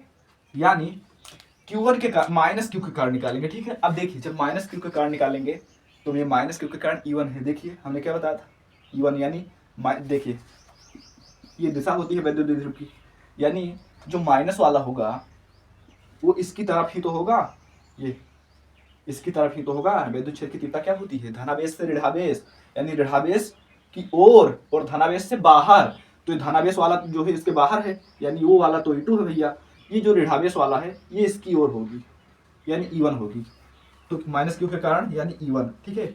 और प्लस क्यू के कारण यानी E2, ठीक है, E2। अब हम दोनों निकाल लें और दोनों का अंतर हम निकाल लें तो हमें कुल विद्युत क्षेत्र की तीव्रता पता चल जाएगी, ठीक है। दोनों का एक सेकंड सही है, ठीक है। अब दोनों को निकाल लें और दोनों के कारण वैद्युत क्षेत्र की तीव्रता निकाल लें और दोनों का अंतर निकाल लें तो हमें वैद्युत क्षेत्र की तीव्रता मालूम हो जाएगी, ठीक है। अब चलिए निकाल लेते हैं। अब निकालने के लिए करेंगे क्या भैया, अब बताओ। एक क्वेश्चन हाँ आपके लिए है, ठीक है। मतलब क्वेश्चन क्या है, मैं आपसे एक सवाल पूछता हूँ कि ये जो पूरी दूरी है यहाँ तक की दूरी R है, तो बता दो हमको कि अगर यहाँ से लेकर यहाँ तक की दूरी निकालेंगे तो कितना होगा, बताओ। हम पूछते हैं कि माइनस क्यू से लेकर P के बीच की दूरी मैं आपसे पूछता हूँ, ठीक है। अब समझिए ये पूरी दूरी, देखिए इसे मैं रख देता हूँ, ये यहाँ तक की दूरी कितनी ली हुई है, ठीक है। यहाँ तक हमें याद करना है, इतनी दूरी दी गई है R, ठीक है। इतनी दूरी देखिए, इतनी दूरी R दी गई है, और अब बचा कितना, इतना, और इतनी दूरी L दी गई है, ठीक है। इतनी R है देखिए और इतनी L है, ठीक है, जितना बचा। यानी हम दोनों को जोड़ दें तो ये पूरा इतना वाला ज्ञात हो जाएगा, ठीक है। यानी मैं इसकी दूरी क्या लिख सकता हूं, ये यहां से लेकर यहां तक की दूरी, ये वाली दूरी R प्लस L। कोई दिक्कत हुई होगी, कोई दिक्कत कि भैया पूरा यहां तक निकालना था, R इतना R था और इतना L था, तो दोनों को जोड़ दिया तो पूरा हमें ज्ञात हो गया। और क्या ज्ञात हुआ, माइनस क्यू से लेकर यहाँ P तक, ठीक है, ये दो वाली दूरी। अब चलिए एक और इंटरेस्टिंग बात, अब बताओ भैया मुझे कि यहां से लेकर यहां वाली दूरी कितनी होगी, यहां से वहां वाली दूरी। तो आप बताओगे भैया, अच्छा भैया ये तो दिया नहीं है, ये तो इतना तो R दिया है, अब इतना ज्ञात करना है, इतना ज्ञात करना, ये पूरा R दिया हुआ है और हमें इतना ज्ञात करना है, यानी ये इतना फाजिल पड़ रहा है, इतना तो फाजिल पड़ रहा है। तो चलिए जो फाजिल है उसको निकाल देते हैं। फाजिल के क्या है, इतनी दूरी है L, तो यानी ये पूरा R है और ये है L, ठीक है। तो R में से ये वाला L निकाल दें तो जो इतनी दूरी है ये हमारी बच जाएगी, ठीक है। यानी R माइनस L, ठीक है, R माइनस L। क्या कोई दिक्कत हुई, ठीक है। हमने क्या बताया, हाँ ठीक है। चलिए हम यहाँ पर आपको दिखा देते हैं कि ये है दूरी, ठीक है। हमें पूरा ज्ञात करना है और इतना हमें L दिया हुआ था और इतना हमें R दिया हुआ था, ठीक है। तो दोनों को हमने जोड़ दिया तो R प्लस L ये हो गया, ठीक है। और इसी तरह हमें यहाँ तक पूछा था कि भैया बता दो यहाँ तक की दूरी क्या होगी। जैसे कि हमें ये दिया गया कि चलो भैया ये है L, ठीक है भैया, और ये वाली दूरी बता दो, ये वाली दूरी। तो बताओगे भैया ये पूरी दूरी है L, ये पूरी दूरी है R और ये दूरी है L, तो R में से L घटा देंगे, R में से ये वाला निकाल देंगे, ये वाला निकाल देंगे, तो ये वाला इतना बच जाएगा, ठीक है। तो वही कॉन्सेप्ट हमने यहाँ पर लगाया है, ठीक है। सब समझ में आया होगा आपको आसानी से, ठीक है, कि हाँ कैसे ये हो गया इसकी दूरी, ठीक है। ये R, ये पूरी दूरी R प्लस L निकल कर आ गई। R प्लस L जो हमने निकाला वो माइनस क्यू के कारण निकाला था, माइनस क्यू से P के बीच की दूरी थी, और जो R माइनस L निकाला ये प्लस क्यू से P के बीच की दूरी थी, ठीक है। अब चलिए वैद्युत क्षेत्र की तीव्रता बता दीजिए फिर दोनों की। अब वैद्युत क्षेत्र की तीव्रता निकालेंगे दोनों की भैया, तो बताइए वैद्युत क्षेत्र की तीव्रता का सूत्र होता क्या है, सूत्र क्या होता है, तो सूत्र होता है, हाँ तो सूत्र होता है 1/, रेड से लिखूं, एक सेकंड, हिला तो नहीं अरे यार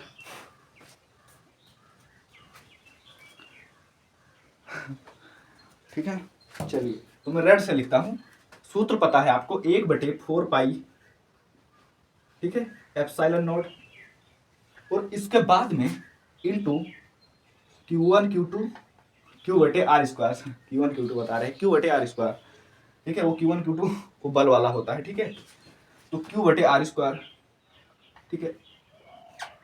अब यहाँ पर हम r² तो लिखेंगे नहीं, r क्या है, दूरी है। तो दूरी हमें जब ज्ञात है, हमने दूरी निकाल रखी है, तो हम r क्यों लिखेंगे, ठीक है। हम r क्यों लिखेंगे, हम लिखेंगे दूरी, ठीक है।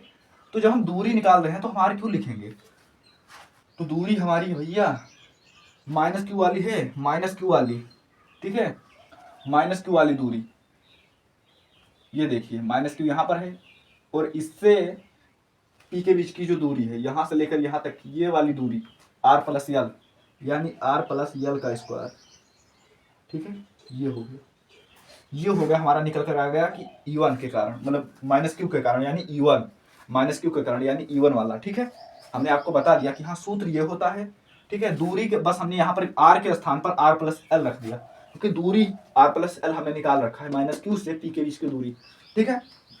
चलिए इसको हम मान लेते हैं समीकरण 1, ये हो गया हमारा। अब हम निकालते हैं E2 के कारण, ठीक है, सॉरी +q के कारण, ठीक है, यानी E2, ठीक है।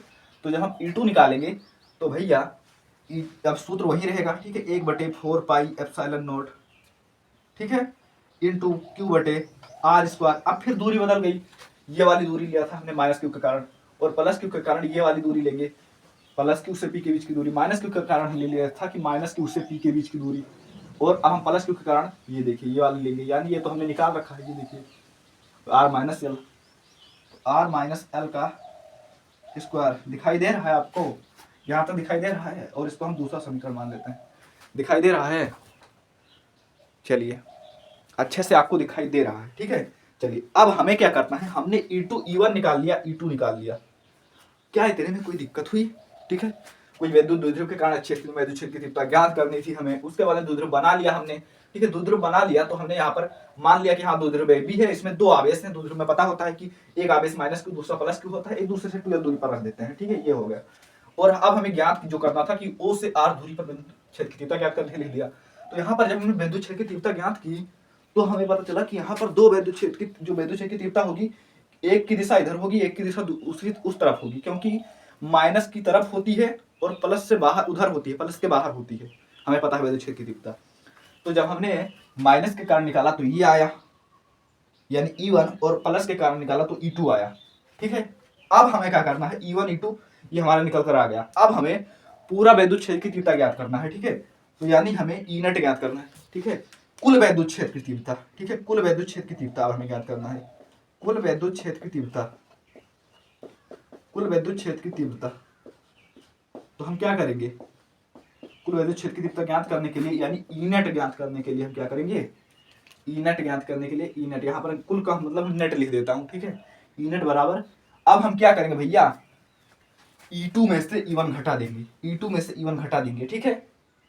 आपको अब देखिए ये तो हमारे यहाँ रिवाज है कि जो ज्यादा रहता है उसी में से कम को घटाते हैं। ज्यादा इसलिए ये रहे क्योंकि ये यहाँ पर r-l है, यानी कम से भाग देंगे तो ज्यादा आंसर आएगा ना। तो ये वाला बड़ा है, ठीक है, ये वाला बड़ा है, तो हमारे यहाँ रिवाज है कि बड़ा में से हमेशा छोटों को घटाते हैं, यानी E2 - E1, ठीक है।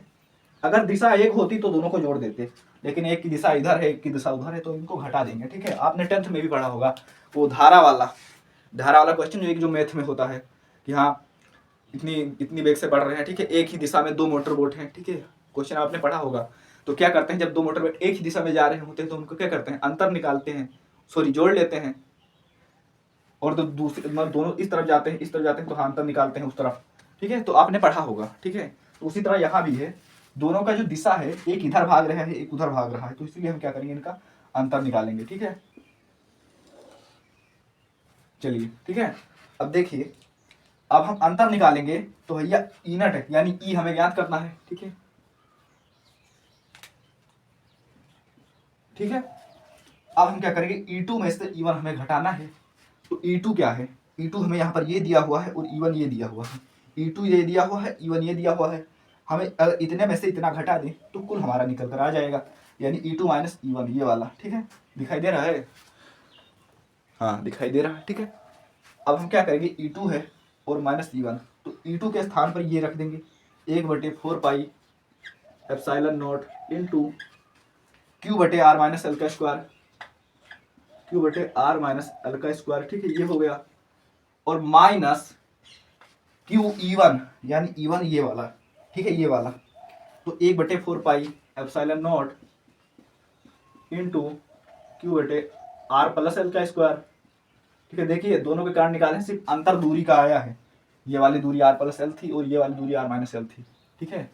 चलिए अब बस इसी को सॉल्व कर लेंगे, हमारा आंसर आ गया, ठीक है। हमारा जो सूत्र है पूरा निगमन हो गया, सूत्र हमारा पूरा निगमन होके आ गया। देखिए अब इसमें आप देखेंगे तो ये कई चीजें तो डिफरेंस दिख रही है, बाकी तो सब सेम ही है। ये वाला 1/4 पाई एप्सिलॉन एप्सिलॉन इसमें भी दिया हुआ है और इसमें भी 1/4 पाई एप्सिलॉन दिया हुआ है और यहाँ पर क्यों दिया हुआ है, ये अंतर सिर्फ मुझे इसमें दिख रहा है, ये रहा अंतर, ठीक है। तो क्यों ना जो एक जैसे हैं उनको बाहर निकाल दें, कहने का अर्थ है कि कॉमन ले लें, ठीक है। तो हमने यहाँ पर कॉमन क्या ले लिया, 1/4 पाई एप्सिलॉन नॉट, ठीक है, इंटू, हाँ क्यू क्यू भी बाहर निकाल लेंगे, ये भी कॉमन है। तो अंदर बचेगा क्या, यहाँ पर बचेगा 1/r-l का स्क्वायर, ये ऊपर कुछ नहीं बचा तो इसका मतलब 1 बचा, और r माइनस नीचे r-l का स्क्वायर बच गया, ठीक है। और इधर क्या बचा, ये पूरा बाहर आ गया यहाँ से लेकर यहाँ तक का, बस ऊपर 1 कुछ नहीं बचा तो 1, और नीचे ये r प्लस एल वाला जो बच गया, जो जिसमें अंतर था थोड़ा सा, ये बच गया, ठीक है भैया। इसको हमने बाहर निकाल लिया जो हमें कॉमन दिख रहा था, और ये अंदर ये बच गया। चलिए अब हम इसी को सोल्व कर लें, तो हमारा जो आंसर है नाचने लगेगा, ठीक है, हमारा आंसर तो बॉडी के ऊपर नाचने लगेगा। अब देखिए, ठीक है, अभी इसको थोड़ी देर के लिए भूल जाते हैं उसको, और हम इसको सोल्व कर लें, ठीक है। आज हम जब हम इसको सोल्व करेंगे तो भैया, अच्छा ये तो इस तरह जब हमें सवाल दिया जाता है भिन्न वाला, तो क्या करते हैं, लगाना आपको आता होगा कैलकुलेशन, ठीक है। ये वाला इधर भेजते हैं और ये वाला इधर भेजते हैं, क्रॉस मल्टीप्लाई कहने को यार, क्रॉस मल्टीप्लाई, ठीक है। तो इधर ये आर प्लस एल है, इधर इधर जाएगा और ये इधर जाएगा, ठीक है, कहने का अर्थ है। तो यानी ये हो जाएगा आर प्लस एल का स्क्वायर ऊपर, और माइनस आर माइनस एल का स्क्वायर, ये वाला इधर जाएगा, ठीक है। और बटे में क्या हो जाएगा, बटे में ये इसका दोनों का गुणा, यानी आर माइनस एल का स्क्वायर, ठीक है। एक में ही कर दे भाई, एक में ही कर दे दोनों। अच्छा अब ये बताओ, हाँ एक आपने सूत्र पढ़ रखा होगा, ए स्क्वायर, ये वाला, ठीक है। हम ये बता रहे हैं कि हाँ ए स्क्वायर माइनस बी स्क्वायर का सूत्र आपने पढ़ रखा होगा, क्या होता है ए स्क्वायर माइनस बी स्क्वायर, ए प्लस बी ए माइनस बी तो होता है, हाँ। तो उसी तरह हम यहाँ भी जब लगाएंगे तो भैया इसको हम लिख सकते हैं कि आर का स्क्वायर माइनस एल का स्क्वायर, ठीक है, ए का स्क्वायर माइनस बी का स्क्वायर। अब देखिए यहाँ पर भी स्क्वायर लगा हुआ है, तो हम इसका भी क्या कर देंगे, स्क्वायर कर देंगे, ठीक है। आपको मोटा दिखाई दे रहा है तो मैं इससे लिख देता हूँ, ठीक है, थोड़ा सा। अब देखिए ये हो गया, इतना कंफर्म है कि हाँ इसको, अब भैया घटाओ तो जानते ही है ना, इसको इधर भेजेंगे, इसको इधर, और नीचे जो है इसको हमने गुणा किया, आप देखिए ए स्क्वायर माइनस बी स्क्वायर के रूप में हमने लिख दिया, ठीक है। अब देखिए इधर बाहर ये वाला हमारा बचकर वैसे ही आ गया, 1/4 एप्सिलॉन नॉट, ठीक है। अब समझिए जब हम इसको सोल्व करेंगे भैया इसको, तो ये आएगा आर स्क्वायर, ठीक है, खोलेंगे तब ए प्लस बी स्क्वायर, ए प्लस बी का होल स्क्वायर, ए माइनस बी का होल स्क्वायर, तब हम ये बात कर रहे हैं। जब हम इसको खोलेंगे तो आएगा आर का स्क्वायर प्लस एल का स्क्वायर प्लस 2RL, ठीक है, और फिर प्लस, फिर ये प्लस नहीं होगा, ठीक है, ये माइनस लगा हुआ है, माइनस आर स्क्वायर और फिर माइनस एल स्क्वायर, और ये माइनस माइनस प्लस 2RL, ठीक है, प्लस 2RL ये हो जाएगा, ठीक है। अब देखिए इसमें और नीचे क्या हो जाएगा, नीचे क्या हो जाएगा, देखिए जो एल होगा, जो एल होगा इसको हम नगण्य मान लेंगे, एल को नगण्य मान लेंगे, जो एल होगा हमारा इसको क्या करेंगे, नगण्य मान लेंगे। क्यों मान लेंगे, कि भैया हमने शुरू में ही बताया था अल्पतम दूरी बहुत छोटी दूरी है। एक सेकंड, बस एक सेकंड रुको।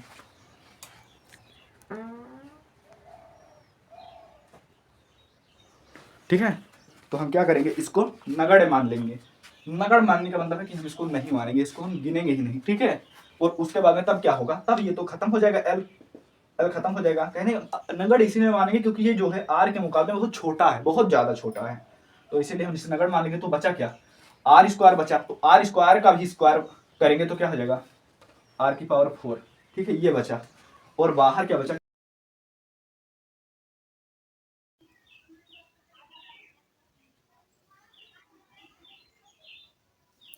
चलिए अब चल रहा है अच्छे से, अब ठीक है, चल रहा है अच्छे से। एक सेकंड, अब सही है एकदम, ठीक है। तो मैं कह रहा था कि यहाँ पर क्या करेंगे, जब इसको एल को नगण्य मान लेंगे तो क्या होगा, जब हम एल को नगण्य मान लेंगे तो एल तो पूरा खत्म हो जाएगा, बचा क्या आर स्क्वायर, तो आर स्क्वायर का भी स्क्वायर करेंगे तो हो जाएगा आर की पावर 4, ठीक है। और बाहर जो एक क्यू बटे एक 4/ε0 है, ये इसको हमने वैसे ही लिख दिया, ठीक है। अब देखिए जो यहाँ पर मिल रहे थे उसको हमने काट दिया, ठीक है। जो यहाँ पर आर स्क्वायर से आर स्क्वायर, एल स्क्वायर से एल स्क्वायर, इस तरह हमने क्या किया, इसको काट दिया बढ़िया से अच्छे से। उसके बाद अब देखिए यहाँ पर 2RL और 2RL यानी दोनों मिलाकर क्या हो गया 4RL, ठीक है, 4RL हो गया ये। और 4RL को हम क्या लिख सकते हैं, 2 गुणे 2RL, 2R इंटू 2L लिख सकते हैं, 2R इंटू 2L लिख सकते हैं क्या इसको, बिल्कुल लिख सकते हैं, क्योंकि 2 दूनी 4 और RL, ठीक है, लिख सकते हैं। तो हमने क्या किया, इसको 2 गुणे 2R गुणे 2L लिख दिया, ठीक है। 4RL को हमने 2R गुणे 2L लिख दिया, ऐसा हम लिख सकते हैं, ठीक है। और नीचे R की पावर 4 वैसे ही लिख दिया, और इधर फिर मैंने वैसे ही Q बटे 4πε0 वैसे ही लिख दिया, ठीक है। अब देखिए R से जब R की पावर 4 काटेंगे तो यहाँ पर R की पावर 3 ये बच जाएगा, ठीक है। दिखाई दे रहा है, एक सेकंड दिखाई दे रहा है, एक सेकंड में देख लेता हूँ। हाँ अभी तो दिखाई दे रहा है, इसके नीचे फिर नहीं दिखाई देगा, ठीक है। तो अब क्या होगा कि R से R जब खत्म होगा तो R की पावर 3 बच जाएगा। उसके बाद क्या होगा, अब देखिए यहाँ पर सबसे ध्यान देने वाली बात है कि इधर है Q और इधर क्या है 2L, तो जब हम दोनों को मिलाएंगे तो क्या हो जाएगा, दोनों को मिलाएंगे 2L हो जाएगा, गुणा करेंगे, और 2L को हमें पता है क्या लिख सकते हैं, P लिख सकते हैं, 2L को हम P लिख सकते हैं, ठीक है। तो हमने क्या किया, P लिख दिया, ठीक है। 2L के स्थान पर हम क्या करते हैं, P लिख देते हैं, ठीक है। यहाँ से ऊपर से हमने कुछ नहीं लिया है अभी, हमने 2L लिया है और P लिया है, ठीक है। 2L और Q लिया है और 2L से क्या बन गया, P बन गया, ठीक है। तो हमने P लिख दिया। अब देखिए R तो खत्म ही हो गया था, ऊपर और क्या बचा, ये 2 बचा है, ठीक है। तो इसे भी लिख देते हैं 2P, और नीचे क्या बचा है R3, ठीक है, दिखाई दे रहा है। उसके बाद में इधर देखें तो यहाँ पर हमें क्या मिला, ये क्यू नहीं है, कुछ नहीं है, तो एक है, तो 1/4πε0, 4πε0, और ये हमारा निकल कर आ गया विद्युत क्षेत्र की तीव्रता का व्यंजक, ठीक है। क्या किया हमने, कुछ भी नहीं किया, 4RL को हमने 2 × 2RL के रूप में लिख दिया। उसके बाद में R से R काटा तो R की पावर 3 बच गया, ठीक है। उसके बाद में 2L और Q, 2L इधर था, Q इधर था, इसको मिलाकर हमने 2L बना, 2L को हम P लिख सकते हैं, तो हमने P लिख दिया। और 2 ऊपर और बच रहा था, इसे भी हमने उतार दिया, और ये सिर्फ हमें यहाँ पर क्या बचा, Q तो चला ही गया, तो 1/4πε0 ये बचा था, तो इसको हमने वैसे लिख दिया। तो यहाँ पर यानी विद्युत क्षेत्र की तीव्रता का व्यंजक हमें क्या मिला, E बराबर 1/4πε0 इंटू 2P/R3, ये मिला हमें, ठीक है। उधर जगह नहीं था इसलिए हमने वहां पर नहीं लिखा, ठीक है। बाकी हाँ आप अच्छे से समझ सकते हैं कि हाँ माना हमने कोई ध्रुव है ए बी है जिसमें 2 आवेश हैं, एक आवेश माइनस क्यू है, दूसरा प्लस क्यू है, एक दूसरे से 2L दूरी पर स्थित है, तो इनके बीच जो विद्युत क्षेत्र की तीव्रता यहाँ पर बिंदु P पर हमें ज्ञात करनी है। तो बिंदु P पर ज्ञात करेंगे तो E1 इधर ऋणावेश की ओर होगी और E2 धनावेश की ओर होगी, यानी बाहर की ओर होगी। तो E1 निकालेंगे इतना आएगा, E2 निकालेंगे इतना आएगा, और जब पूरी परिणामी विद्युत क्षेत्र की तीव्रता निकालेंगे तो E2 से E1 घटा देंगे, घटाने पर यहाँ पर हमने 1/4πε0 कॉमन ले लिया, अंदर जो बचा उसको हमने a + b square a - b square के रूप में खोल दिया, तो यहाँ पर R square L square R square L square से कट गया, तो यहाँ पर बचा क्या 4RL, तो 4RL को 2 × 2RL के रूप में लिख दिया, और फिर 2L और Q को मिलाकर हमने 2L को मिला बनाकर और फिर 2P लिख दिया हमने, ठीक है। और ये 4πε0 इधर बच ही गया, R3, ये R से R4 जब खत्म हुआ तो R3 बच गया, ठीक है। तो सूत्र हमारा निकल कर आ गया E बराबर 1/4πε0 इंटू 2P/R3, ठीक है। चलिए अब इसे छाप लीजिए, चलिए बस हाँ एक डेरिवेशन और है मेरे अच्छी वाला, उसके बाद गोस के बारे में बस खत्म आपका, ठीक है। चलिए अच्छे से नोट कर लीजिए, जैसे मैं हट जाता हूँ, if you want you can take a screenshot.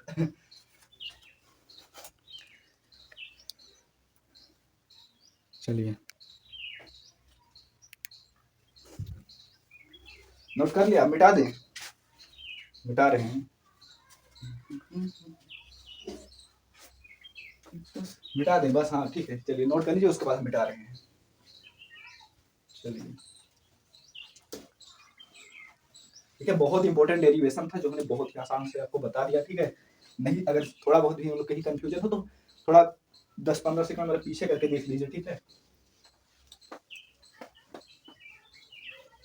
चलिए अब निरक्षीय वाला देख लेते हैं। ठीक है, हमने अच्छी वाला देख लिया और निरक्षीय स्थिति वाला देख लेते हैं।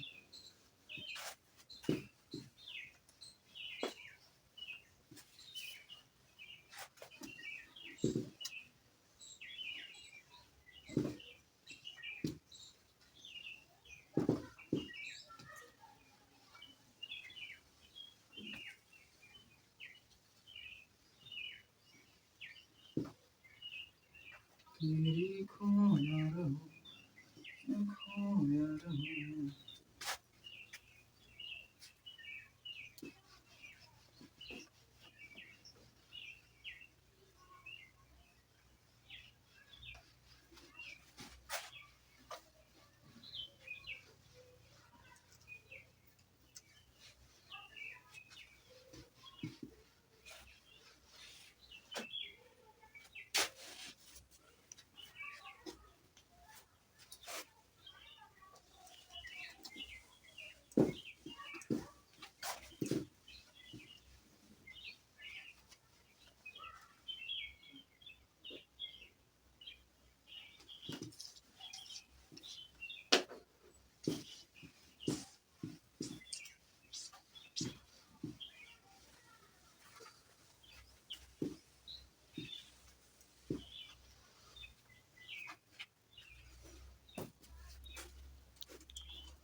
ठीक है, कोई जाएगा नहीं। अब हम यहाँ पर क्या करते हैं, अच्छी हटाकर, मैं भूल ही गया था कि मैं कैमरा चालू कर रखा और मैं पढ़ा रहा हूँ, तो कुछ अलग ही सोच रहा था, इसलिए मिटाने में थोड़ा देर लग गया। ठीक है, चलिए अब यहाँ पर कुछ नहीं करेंगे हम, ये अच्छी वाला हटाकर क्या लिख देंगे, निरक्षीय। कुछ किया हमने, कुछ भी नहीं किया, ये उतना अच्छा नहीं लिख गया, चलो छोड़ो। ठीक है, तो हमने अच्छी वाला डेरिवेशन पूरा कर लिया अच्छे से। अब हमें अच्छी वाला अच्छे से पूरा कर लिया डेरिवेशन, अब निरक्षीय वाला अच्छे से करें। ठीक है, अब देखिए यह भी पूरे 5 अंकों में पूछा जाता है, यह भी जो डेरिवेशन है यह भी 5 अंकों में पूछा जाता है। और ऐसा भी हुआ है कि निरक्षीय वाला ये वाला डेरिवेशन आप 4 सेट में मिलेंगे आपको, एक ही वर्ष के 4 सेट में उठाकर देख लीजिए आपको मिलेगा। ठीक है, इतना ज्यादा इंपॉर्टेंट डेरिवेशन है। ठीक है, तो हमने आपको शुरुआत में ही बता दिया कि विद्युत द्विध्रुव के कारण आप जब विद्युत क्षेत्र की तीव्रता निकालेंगे तो 2 स्थितियों में आएगा, एक अच्छी और दूसरा निरक्षीय। ठीक है, अच्छी मतलब हाँ अच्छी के अनुदिश, और ये निरक्षीय वाला मतलब कि विषुवतीय तल पर, यानी अच्छी अनुदिश नहीं। ठीक है, तो अच्छी वाला हमने पूरा आपको बता दिया। अब चलिए देख लेते हैं निरक्षीय वाला। ठीक है, चलिए जो लोग नए हैं चैनल को सब्सक्राइब कर लें। ठीक है, तो हमने क्या बताया भैया कि दूध, आप देखिए ध्यान से समझिए तो सुकून से। ठीक है, एक बार मैं देख लेता हूँ सही है कि नहीं, उसके बाद हम फिर नहीं रुकेंगे। ठीक है, चलिए एकदम सही चल रहा है। अब देखिए एकदम समझिए सुकून से। इस तरह मान लीजिए आपके पास क्वेश्चन आ गया, वैद्युत द्विध्रुव के कारण रेखीय स्थिति में वैद्युत क्षेत्र की तीव्रता, तो हमने क्या बताया था, वैद्युत द्विध्रुव के कारण। ये सबसे पहले क्या करें, हम वैद्युत द्विध्रुव बना ले। तो द्विध्रुव बनाना हमें आता है, कैसे बनाते हैं, मान लेते हैं कि हमारे पास कोई 2 आवेश हैं। ठीक है, ये 2 रहे आवेश। ठीक है, मैं थोड़ा नीचे इसको बनाता हूँ लेकिन नीचे वाला ये थोड़ा ऊपर जाएगा, तो मैं कहाँ पर बनाऊं, यहाँ पर बनाता हूँ। ठीक है, ये रहा, ये हमारा रहा 2 आवेश। ठीक है, क्लियर। हाँ मैं थोड़ा सा और उधर बना देता हूँ, यहाँ पर ये रहे हमारे पास 2 आवेश। ठीक है, और 2 आवेशों को हमने एक माना, एक आवेश जो है ऋणावेश है और दूसरा धनावेश है, और इसको हमने 2l दूरी पर रख दिया, तो ये जो निकाय बनकर तैयार होता है यही तो द्विध्रुव कहलाता है। तो यानी हमने इसे 2l दूरी पर रख दिया। ठीक है, चलो 2l दूरी पर हमने इसे रख दिया। अब समझिए सुकून से, क्या इतना करने में कोई दिक्कत होगी, कोई भी दिक्कत नहीं, मैं अच्छे से लिख देता हूँ। ठीक है, ये रहा। ठीक है, क्या इतना करने में कोई दिक्कत होगी, द्विध्रुव बनाने में। यहाँ 2 आवेश लेंगे और एक जो उनका परिमाण होगा समान होगा, प्रकृति विपरीत होगी, एक ऋणावेश है दूसरा धनावेश है, और 2l दूरी पर रख देंगे तो द्विध्रुव हमारा बन जाएगा। अब हमें इसके कारण क्या ज्ञात करना है, निरक्षीय स्थिति में वैद्युत क्षेत्र की तीव्रता। अब सुकून से समझिए, उसमें हमने क्या बताया था, अगर इसका कोई हम मध्य बिंदु निकालें, मान लेते हैं इसका मध्य बिंदु O है। ठीक है, मान लेते हैं इसका जो मध्य बिंदु है O है, तब जब हम इसका मध्य बिंदु निकालेंगे तो पूरी दूरी 2l है, तो ये वाली दूरी कितनी हो जाएगी और ये वाली दूरी कितनी हो जाएगी, ये भैया आधा आधा बढ़ जाएगी, यानी ये वाली दूरी भी l हो जाएगी, ये वाली दूरी भी l हो जाएगी। ठीक है, इसको हम यहाँ पर लिख देते हैं, ये वाली दूरी और ये वाली दूरी l हो जाएगी। ठीक है, क्लियर इतना। चलिए उसके बाद हम क्या करेंगे, अब हम क्या करेंगे, कह रहा है कि निरक्षीय स्थिति में विद्युत क्षेत्र की तीव्रता। तो यानी कि अब हमें अक्ष के अनुदिश नहीं कि ये अक्ष है, इसके अनुदिश ज्ञात करना है। ऊर्ध्वाधर यहाँ पर मान लेते हैं, यहाँ से कुछ दूरी r मान लेते हैं, ठीक है, r दूरी मान लेते हैं, ठीक है। जो दूरी है r दूरी से पर स्थित कोई बिंदु है, बिंदु मान लेते हैं p है। तो हमें क्या यहाँ पर क्या ज्ञात करना है, विद्युत क्षेत्र की तीव्रता ज्ञात करना है। हमें इस बिंदु पर विद्युत क्षेत्र की तीव्रता क्या होगी ये हमें ज्ञात करना है, ठीक है। यहाँ पर अब समझिए सुकून से, ठीक है। अगर हम इसको यहाँ पर मिला दें, ठीक है, इसको हम क्या करें, इसको मिला दें, एक्स मैं मिला रहा हूँ उसको, ठीक है। पहले हमने जितना किया उतना हम पहले लिख दें, ठीक है, ताकि कोई दिक्कत ना हो। कुछ करने में दिक्कत है कि हाँ लिखेंगे क्या, माना हमारे पास कोई द्विध्रुव है, हम द्विध्रुव मान लेते हैं, द्विध्रुव जो है ए बी है, ठीक है। द्विध्रुव हमारे पास ए बी है और जिसमें दो आवेश, एक ऋणावेश दूसरा धनावेश कुछ दूरी पर स्थित है, 2l दूरी पर स्थित है। और तो यहाँ पर उनका मध्य बिंदु O है, O से R दूरी पर बिंदु P पर विद्युत क्षेत्र की तीव्रता ज्ञात करनी है, ठीक है। चलिए, और इतनी बात अब हम यहाँ लिख देते हैं, ठीक है। लिखेंगे क्या कि माना एक द्विध्रुव ए बी है, क्या लिखेंगे कि माना एक द्विध्रुव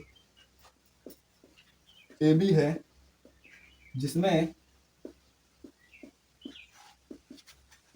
दो आवेश, ठीक है, दो आवेश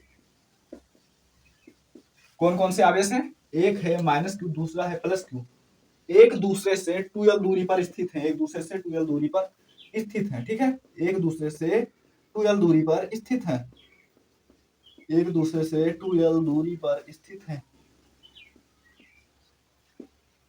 क्लियर इतना, एक दूसरे से 2l दूरी पर स्थित है, दो आवेश हैं माइनस क्यू प्लस क्यू, एक दूसरे से 2l दूरी पर स्थित है, ठीक है। अब हमें ज्ञात क्या करना है, हम वो लिख देते हैं, ठीक है। हमें ज्ञात करना है, ठीक है, लिख लेते हैं। हमें ज्ञात करना है, ज्ञात क्या करना है हमें, बिंदु द्विध्रुव का कोई मध्य बिंदु है O है, ये हमने द्विध्रुव का मध्य बिंदु मान रखा है O है, और O से R दूरी पर कोई बिंदु P है, और यहाँ पर हमें विद्युत क्षेत्र की तीव्रता ज्ञात करनी है, ठीक है। तो ये भी लिख देते हैं कि ज्ञात क्या करना है हमें, बिंदु O से द्विध्रुव के मध्य बिंदु O से R दूरी पर द्विध्रुव के मध्य बिंदु O से, ठीक है, क्या लिखेंगे, द्विध्रुव के मध्य बिंदु O से कॉल आ रहा है क्या, एक सेकंड में देखता हूँ, ठीक है। बस एक सेकंड रुकना भाई लोग, कॉल आ रहा है, ठीक है, बस एक सेकंड रुकना।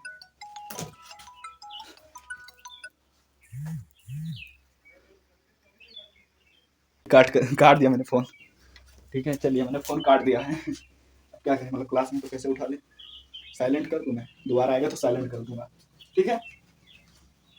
क्या माना हमने, कोई द्विध्रुव का मध्य बिंदु O है, O से R दूरी पर हमें क्या ज्ञात करना है, O से R दूरी पर, देखिए ऊपर की ओर R दूरी पर बिंदु P है, R दूरी बिंदु P पर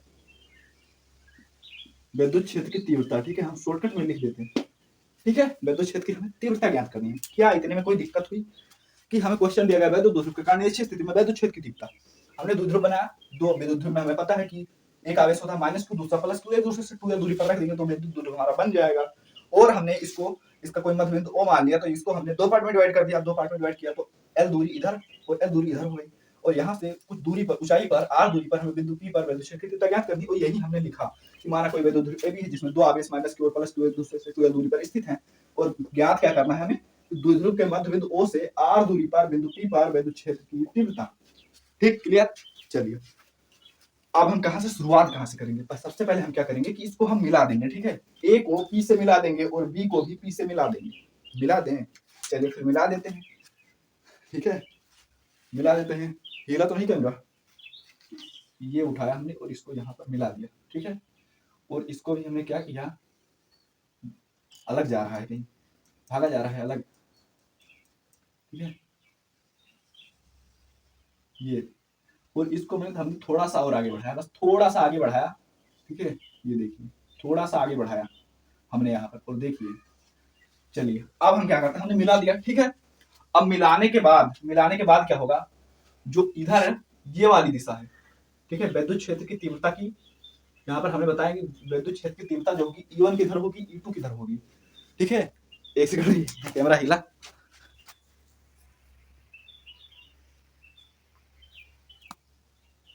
ठीक है, चालू है अब। मतलब चालू ही है, मेरे को कैमरा उल्टा हो गया था। सही है, चलिए। मतलब क्या करें यार, इतनी दूरी पर है। ये रहा, चलो ठीक है। अब हो सकता है थोड़ा सा, हाँ अब नहीं होगा, ठीक है।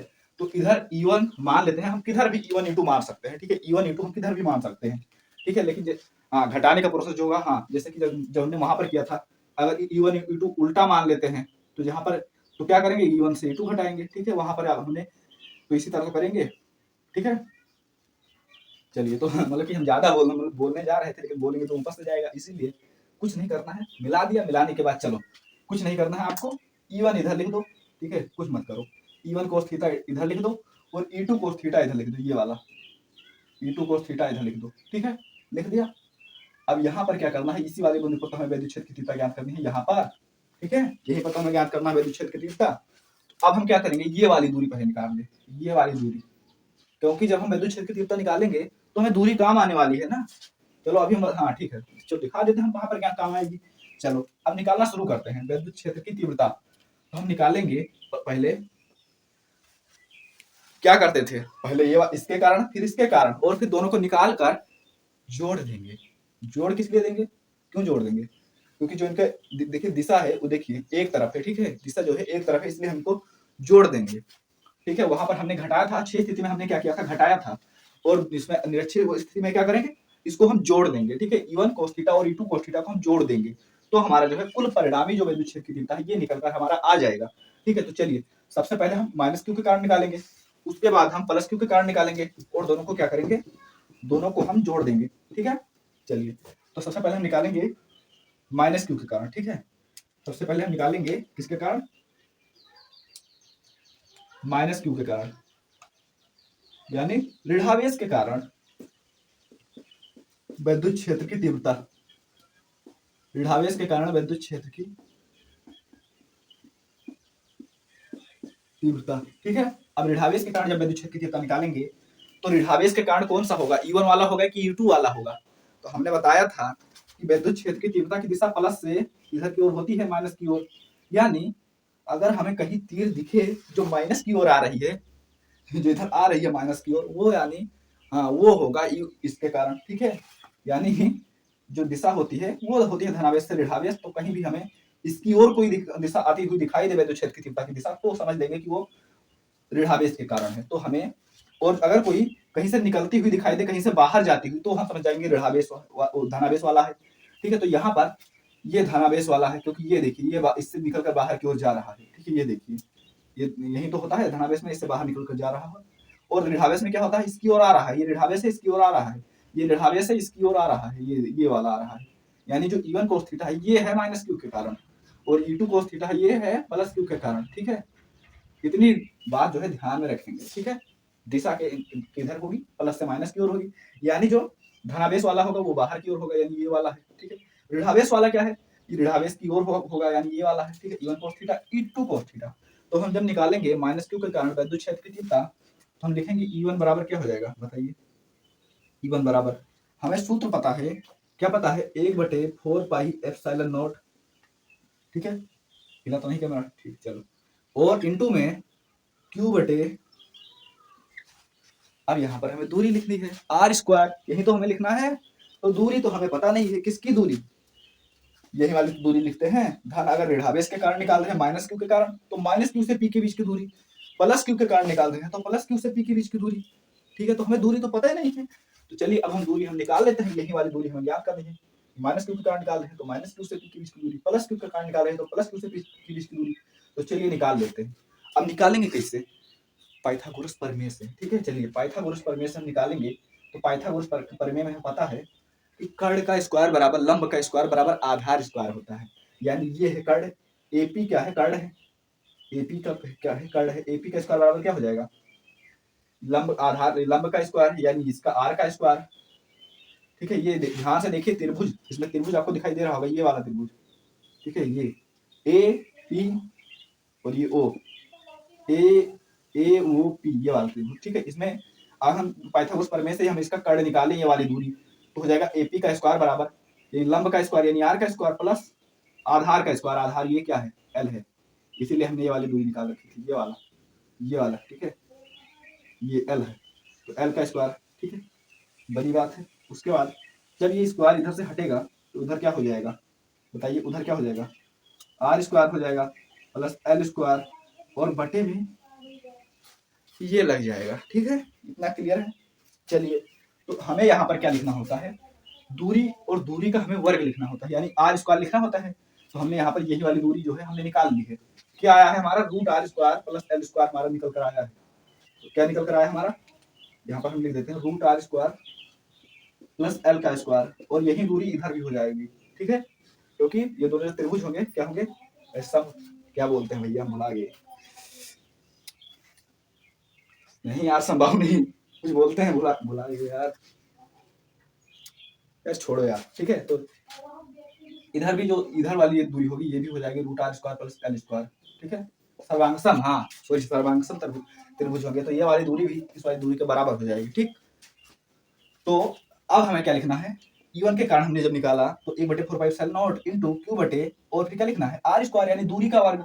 तो दूरी हमने निकाल रखी है root R square plus L square, ठीक है, तो चलिए लिख देते हैं root R square plus L square, और इसका भी स्क्वायर, क्योंकि हमें आर स्क्वायर लिखना होता है, ये पूरा है आर यानी दूरी, तो आर का स्क्वायर लिखना है। अब समझिए, स्क्वायर से ये खत्म नहीं हो जाएगा, स्क्वायर से खत्म नहीं हो जाएगा, ठीक है, तो खत्म हो जाएगा तो बचेगा क्या, सिर्फ R square plus L square, ठीक है, सिर्फ इतना बचेगा, ये स्क्वायर से ये अंडर रूट खत्म हो जाता है, आप सबको पता है, ठीक है। ये हमने निकाल लिया माइनस क्यू के कारण। अब जब हम निकालेंगे प्लस क्यू के कारण तो क्या हो जाएगा हमारा,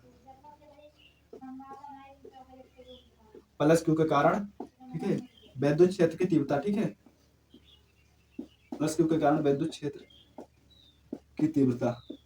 चलिए, अब हम क्या निकालेंगे, प्लस क्यू के कारण, ठीक है, माइनस क्यू के कारण हमने निकाल लिया, अब हम निकालेंगे प्लस क्यू के कारण। तो माइनस क्यू के कारण निकाला यानी E1 वाला, ठीक है, E1, और प्लस क्यू के कारण निकालेंगे तो क्या हो जाएगा, ये E2 cos थीटा, ठीक है, ये वाला E2 हो जाएगा, ठीक है। तो ये क्या हो जाएगा हमारा, 1 बटे, बस 1 सेकंड रुकना, ठीक है, मैं बोल दूं कि आवाज ना करे, ठीक है, मम्मी से।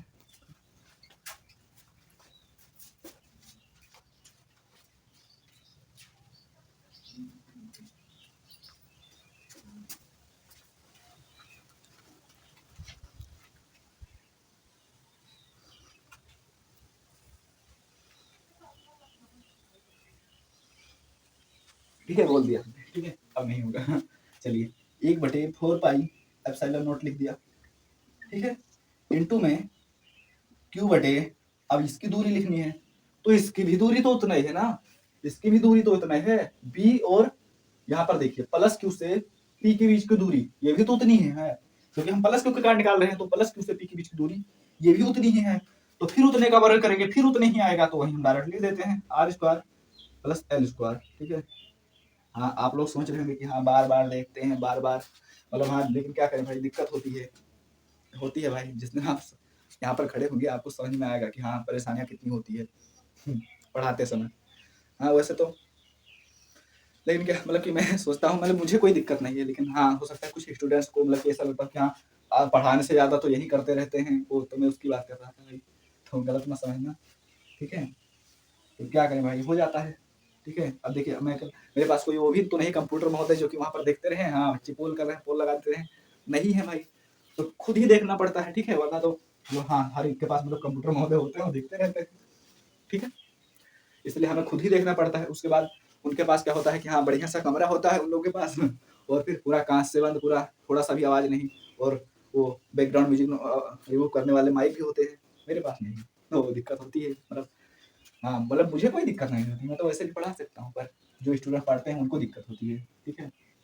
अब देखिए, तो हमने दोनों के कारण निकाल लिया, ठीक है, अब हम इसको समीकरण 1 मान लें और इसको हम समीकरण 2 मान लें, ठीक है, हमने E1 के कारण निकाला और E2 के कारण निकाला, ठीक है, E1 के कारण निकाला, ठीक है, 1/4 इंटू क्यू बटे R square plus L square, और उतना ही आया जब हमने E2 का कारण निकाला, ठीक है, क्योंकि दूरी उसमें देखिए अच्छे वाले में दूरी तो अलग था, लेकिन देखिए निरक्षे वाले में भी दूरी एक समान रहेगी, क्योंकि दूरी दोनों की बराबर निकल कर आई है, ठीक है, दूरी दोनों की बराबर निकल कर आई है।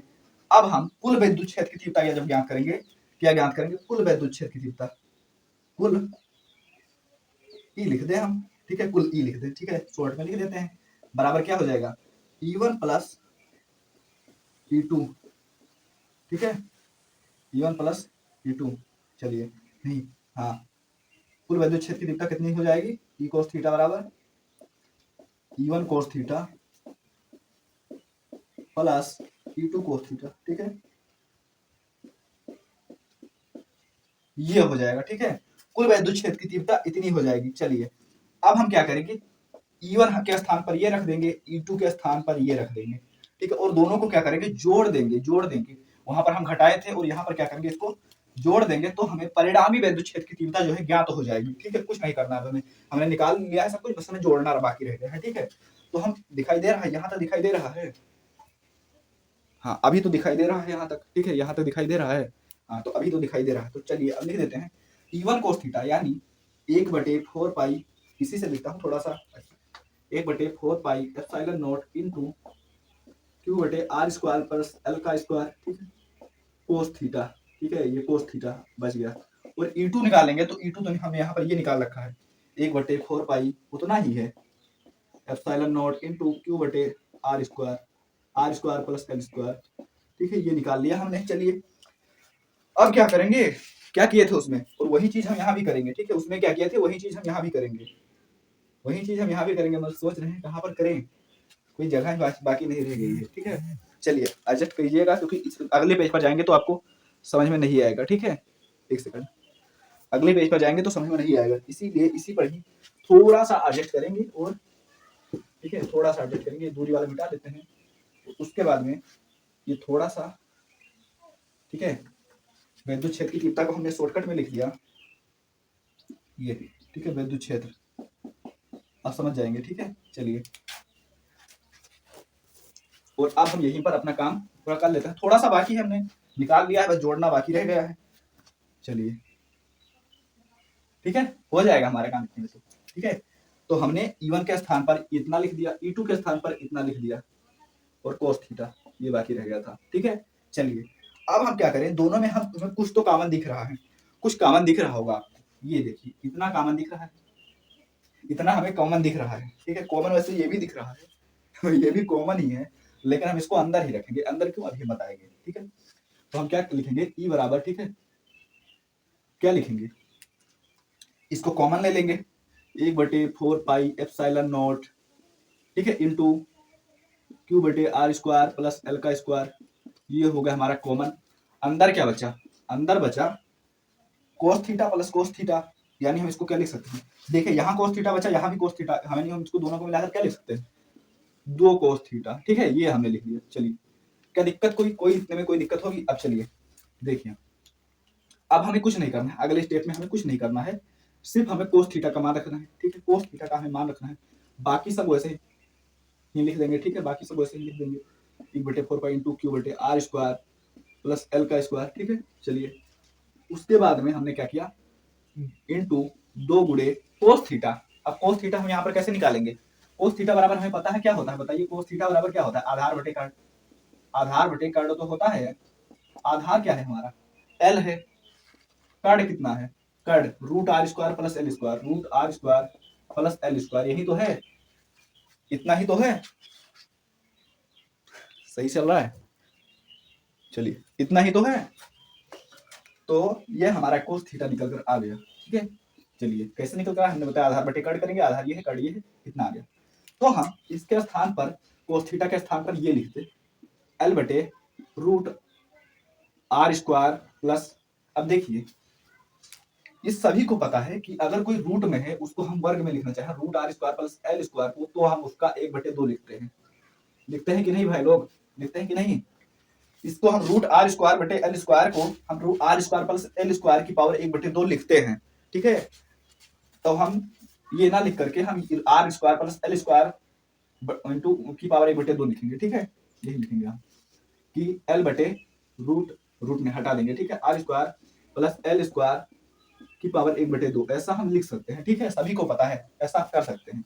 तो अब हम क्या करेंगे, ये हो गया 1/2, ठीक है, 1/2 हो गया, ठीक है, और इसको हम क्या लिखेंगे, ई बराबर, अब देखिए कुछ किया हमने, कुछ किया, दोनों को जोड़ा तो ये इतना कॉमन हो गया, अंदर तो 2 कोस थीटा बच गया, कोस थीटा का हमने मान रख दिया, अभी तक हमने कुछ भी नहीं किया, ठीक है, 1/4 pi epsilon not into Q बटे R square plus L square, ठीक है, ये हो गया। अब देखिए इसको भी हम कुछ लिख सकते हैं, R square plus L square को पावर में लिखना चाहे तो क्या लिखेंगे भाई लोग बताइए। एक सेकंड मुझे, हाँ इसकी पावर एक, इसकी पावर एक नहीं, एक नहीं लिखेंगे, बस एक सेकंड रुकना, मुझे कंफ्यूजन है, एक लिखेंगे कि वो लिखेंगे, बस हाँ एक सेकंड रुकना, मैं देख कर आता हूँ।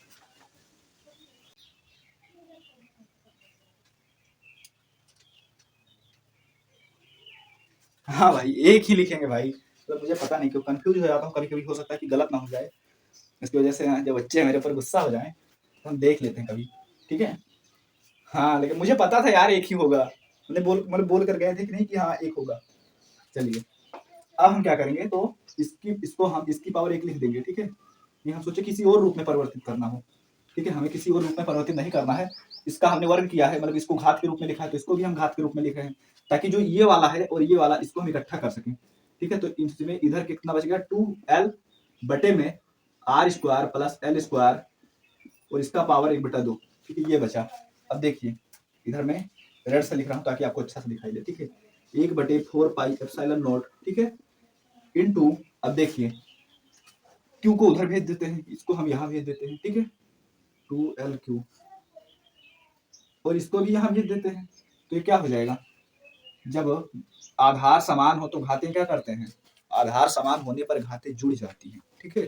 तो हम इसे लिख देंगे, आधार समान होने पर घातें जुड़ जाती हैं, R square plus L square, और इसका घात जब जोड़ेंगे तो एक में 1/2 जोड़ेंगे तो हो जाएगा 3/2, ठीक है, इतना क्लियर है, एक में 1/2 जोड़ेंगे 3/2 हो जाएगा।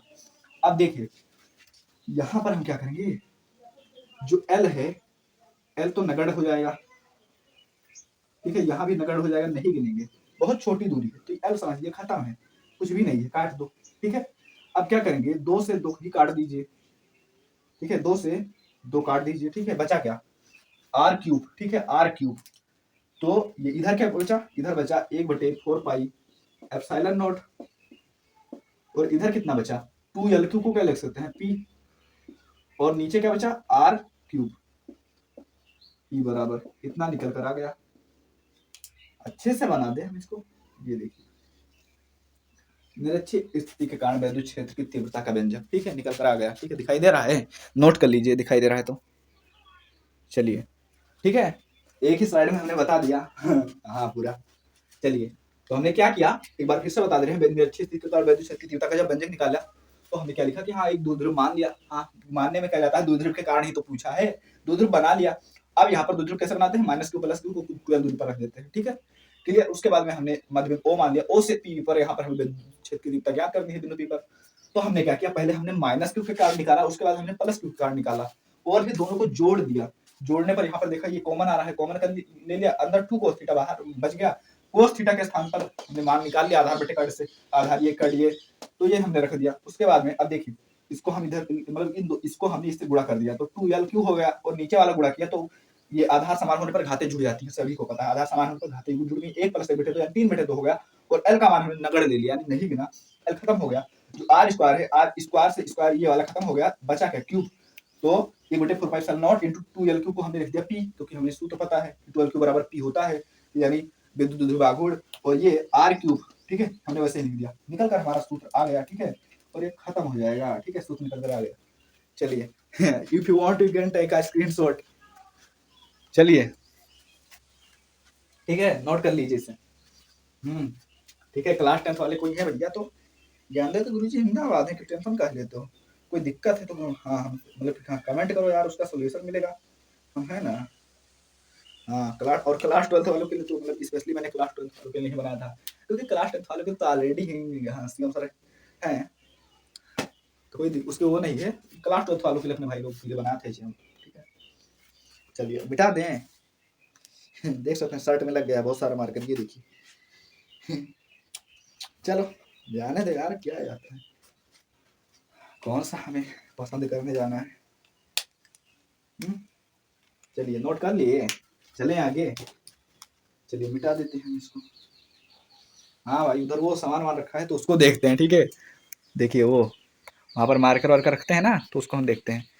हाँ चलिए एक सेकंड, हाँ रुक जा रुक जा रुक जा रुक जा, रुक गया, ठीक है। चलिए अब हमारा पूरा पूरा मतलब खत्म हो चुका है, बस एक बाकी रह गया, एक डेरिवेशन जो आपका है इसका गोस की परमे का सत्यापन। ठीक है, बहुत इंपॉर्टेंट वो भी है। चलिए उसको भी देख लेते हैं और इसको छाप लीजिए पहले, ठीक है। चलिए इसको अब हम मिटाने जा रहे हैं, ठीक है। चलिए मिटा रहे हैं, मिटा रहे हैं। बंद तो नहीं है कैमरा? मैं एक बार देख लेता हूँ, बंद तो नहीं है, चालू है। मैंने तभी देखा था जब कुछ देर पहले क्या हुआ था, स्टोरेज की वजह से बंद ही हो गया था। ठीक है,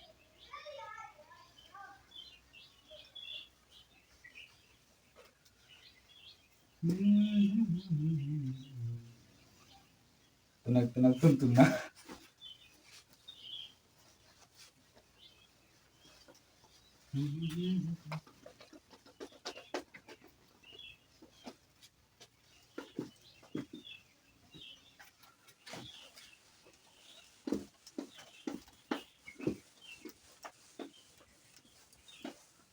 रुकना, जाना कहीं नहीं, ठीक है।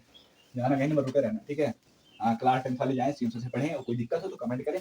हाँ भाई खड़ा है आपका, पूरा रिप्लाई देंगे, ठीक है। हर एक कमेंट का हम रिप्लाई देते हैं, ठीक है। एक भी कमेंट नहीं छूटता। हो सकता है लेट हो जाए क्योंकि हाँ हो सकता है लेट हो जाए काम करने की वजह से, बाकी काम भी तो रहते हैं, हाथ में फोन लेकर थोड़ी बैठे रहते हैं। हाँ तो हो सकता है थोड़ा लेट हो जाए, लेकिन हर एक कमेंट का रिप्लाई जो है हम देते हैं। चलिए कोई दिक्कत नहीं, आप तो सही कर सकते हैं। चलिए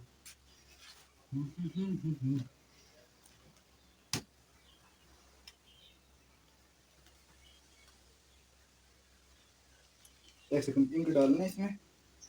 हाँ ये थोड़ा मुझे लगता है पतला चल रहा है, कुछ ज्यादा ही पतला चल रहा है आज।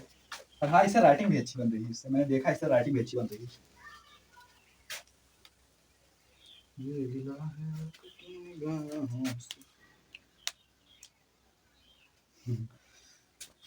तो यार है आने दो। चलो शुरू करते हैं, बस एक आखिरी लास्ट डेरिवेशन है, ठीक है। लास्ट डेरिवेशन है ये यार, इससे लिखो थोड़ा सा अच्छा दिखाई देगा। गॉस की परमीय, इसे गाउस की परमीय भी कहते हैं, गाउस की परमीय भी कहते हैं, गाउस की परमीय का सत्यापन, ठीक है। वन शॉट में अगर आपने नहीं देखा जाकर वन शॉट देख लीजिए। क्योंकि इसमें हम सिर्फ डेरिवेशन करवा रहे हैं, ठीक है। इसमें हम डेरिवेशन करवा रहे हैं, जो भी सारे डेरिवेशन है, डेरिवेशन की सीरीज है हमारी, ठीक है। आपको पूरा चैप्टर का अगर वो देखना है तो जाकर आप वन शॉट वाली वीडियो देखें, ठीक है। वन शॉट वाली वीडियो। चलिए शुरू करते हैं, ठीक है। शुरू करें। गौस के पर में क्या कहा था गौस चच्चा ने, पहले बताओ गौस चच्चा ने बोला क्या था। गौस चच्चा ने बोला कि हमारे पास, अगर हम मान लेते हैं हमारे पास कोई बंद बक्सा है, ठीक है। हमारे घर में एक बक्सा है जिसमें पैसा कौड़ी रखा रहता है, ठीक है। चोरी नहीं करने को बता रहे हैं, मतलब उसे बता रहे हैं। अगर वो कोई बंद पृष्ठ है, हाँ बंद ही रहे, बंद ही रहता है, खुला कोई छोड़ेगा, ठीक है। तो उसे हम कहते हैं गौसियन पृष्ठ, ठीक है। उसे हम कहते हैं गौसियन पृष्ठ, ठीक है। और क्या बताया कि अगर हम इसमें कुछ और ही लिख दिया, पृष्ठ, गौसियन पृष्ठ छोड़ो ना यार। अब यहाँ पर क्या करें, हम थोड़ा सा होल करेंगे, थोड़ा सा मान लीजिए यहाँ पर इसमें थोड़ा सा छेद कर दें, ठीक है। गुल्लक इसमें थोड़ा सा छेद कर दें। उसके बाद में अब अगर ये है गौसियन पृष्ठ, ठीक है, कोई बंद पृष्ठ है और इसमें विद्युत आवेश स्थित है, ठीक है। यहाँ पर मान लेते हैं हाँ विद्युत आवेश स्थित है, कोई दिक्कत, कोई दिक्कत नहीं, ठीक है। और बहुत सारे आवेश हैं, ठीक है। मान लेते हैं हाँ बहुत सारे आवेश हैं, और यहाँ पर हमने एक ही हमने आपको दर्शाया है, पर बहुत सारे आवेश हैं, ठीक है। बहुत सारे आवेश स्थित हैं। तो गौस चिच्च ने कहा कि जो इससे निकलने वाला कुल वैद्युत फ्लक्स होगा, ठीक है। गौस चिच्च ने बताया कि जो फ्लक्स है ये कुल आवेश का 1/ε0 गुना होता है, यानी फाई बराबर एक कुल विद्युत आवेश और इसका 1/ε0 गुना, ठीक है। ये होता है यानी फाई बराबर Q/ε0। ये हमें प्रूव करना है, ठीक है। यही हमें प्रूव करके दिखाना है कि हाँ सच में गौस चिच्च जो कह रहे थे वो सच में होता है। जो कुल आवेश है निकलने वाला, किसी बंद पृष्ठ से निकलने वाला कुल विद्युत फ्लक्स है, वो कुल आवेश का 1/ε0 गुना होता है, सच में होता है। इसे हमें प्रूव करना है, ठीक है। चलिए प्रूव करते हैं, ठीक है। और इसको हम पहले मिटा दें, तो किसी को तो हमें प्रूव करने के लाना है ना, पहले थोड़ी लिखे रहेंगे, मिटा दें, इससे हम मिटा दें। उसके बाद आप चलिए प्रूव करके लाते हैं गौस चच्चा को, गौस चच्चा का प्रमेय जो है सिद्ध करते हैं, बताकर चले गए, ठीक है। प्रूव हम करें। चलिए आवाज सुनाई दे रहा होगा आपको, ठीक है। बैकग्राउंड म्यूजिक हाँ बच्चे लोग बोल रहे हैं।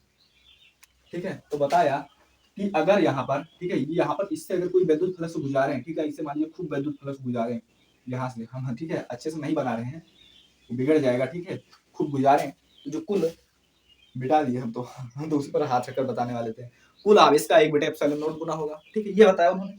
ठीक है, तो शुरू कहाँ से करेंगे, हम शुरू करेंगे, चलिए एक सेकंड, शुरू हम करने से पहले यहाँ पर कोई बिंदु मान लेते हैं, हाँ चलो बिंदु पी मान ले, पी मान ले बिंदु, और बिंदु पी पर हमें क्या करना है, विद्युत क्षेत्र की, तो सॉरी बिंदु पी पर, बिंदु पी से आर दूरी पर ये जो है आवेश स्थित है। ठीक है, कोई दिक्कत कि हाँ इसमें हमने यहाँ पर कोई बिंदु पी मान लिया, और पी और इसके बीच की दूरी जो है आर मान ली, ठीक है, कोई दिक्कत, चलिए कोई दिक्कत नहीं।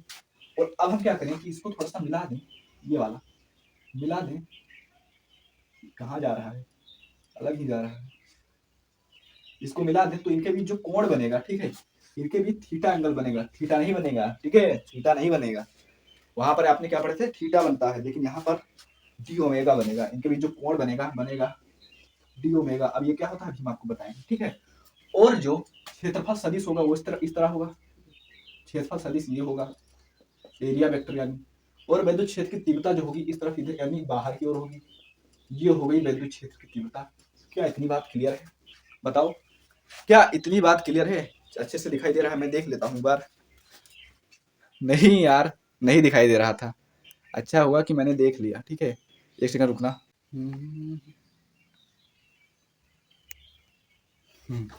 चलिए अच्छा हुआ कि मैंने सही समय पर देख लिया, यहाँ मुझे लगा थोड़ा सा तिरछा है, ठीक है, हाँ भाई सॉरी, क्या बोले, ये मतलब हो रहा है ऐसा दिक्कत, लेकिन हाँ एक दिन तो नहीं होगा, ठीक है, एक दिन नहीं होगा, हाँ सब कुछ एक दिन में थोड़ी हो जाएगा, लेकिन एक दिन जरूर होगा, ठीक है। आवाज धीमी आ रही है, अब धीमी आ रही है, अच्छा ठीक है, एक सेकंड रुको। तो ये हो गया हमारा गॉसियन पृष्ठ, अब दिया जा रही है, ठीक है, हमारा गॉसियन पृष्ठ, तो गॉस चच्चे ने क्या कहा कि गॉसियन पृष्ठ से निकलने वाला कुल विद्युत फलक होगा, कुल आवेश का 1/ε0 गुना होगा, ठीक है, और यही हमें प्रूव करना था, ठीक है। प्रूव करने के लिए हमने क्या किया, यहाँ पर एक हमने यहाँ पर थोड़ा सा होल कर दिया, और यहाँ से हमने विद्युत फलक को गुजारा, बिंदु हमने यहाँ पर पी मान लिया, और इसके बीच की दूरी आर मान लिया, ठीक है, और यहाँ पर हम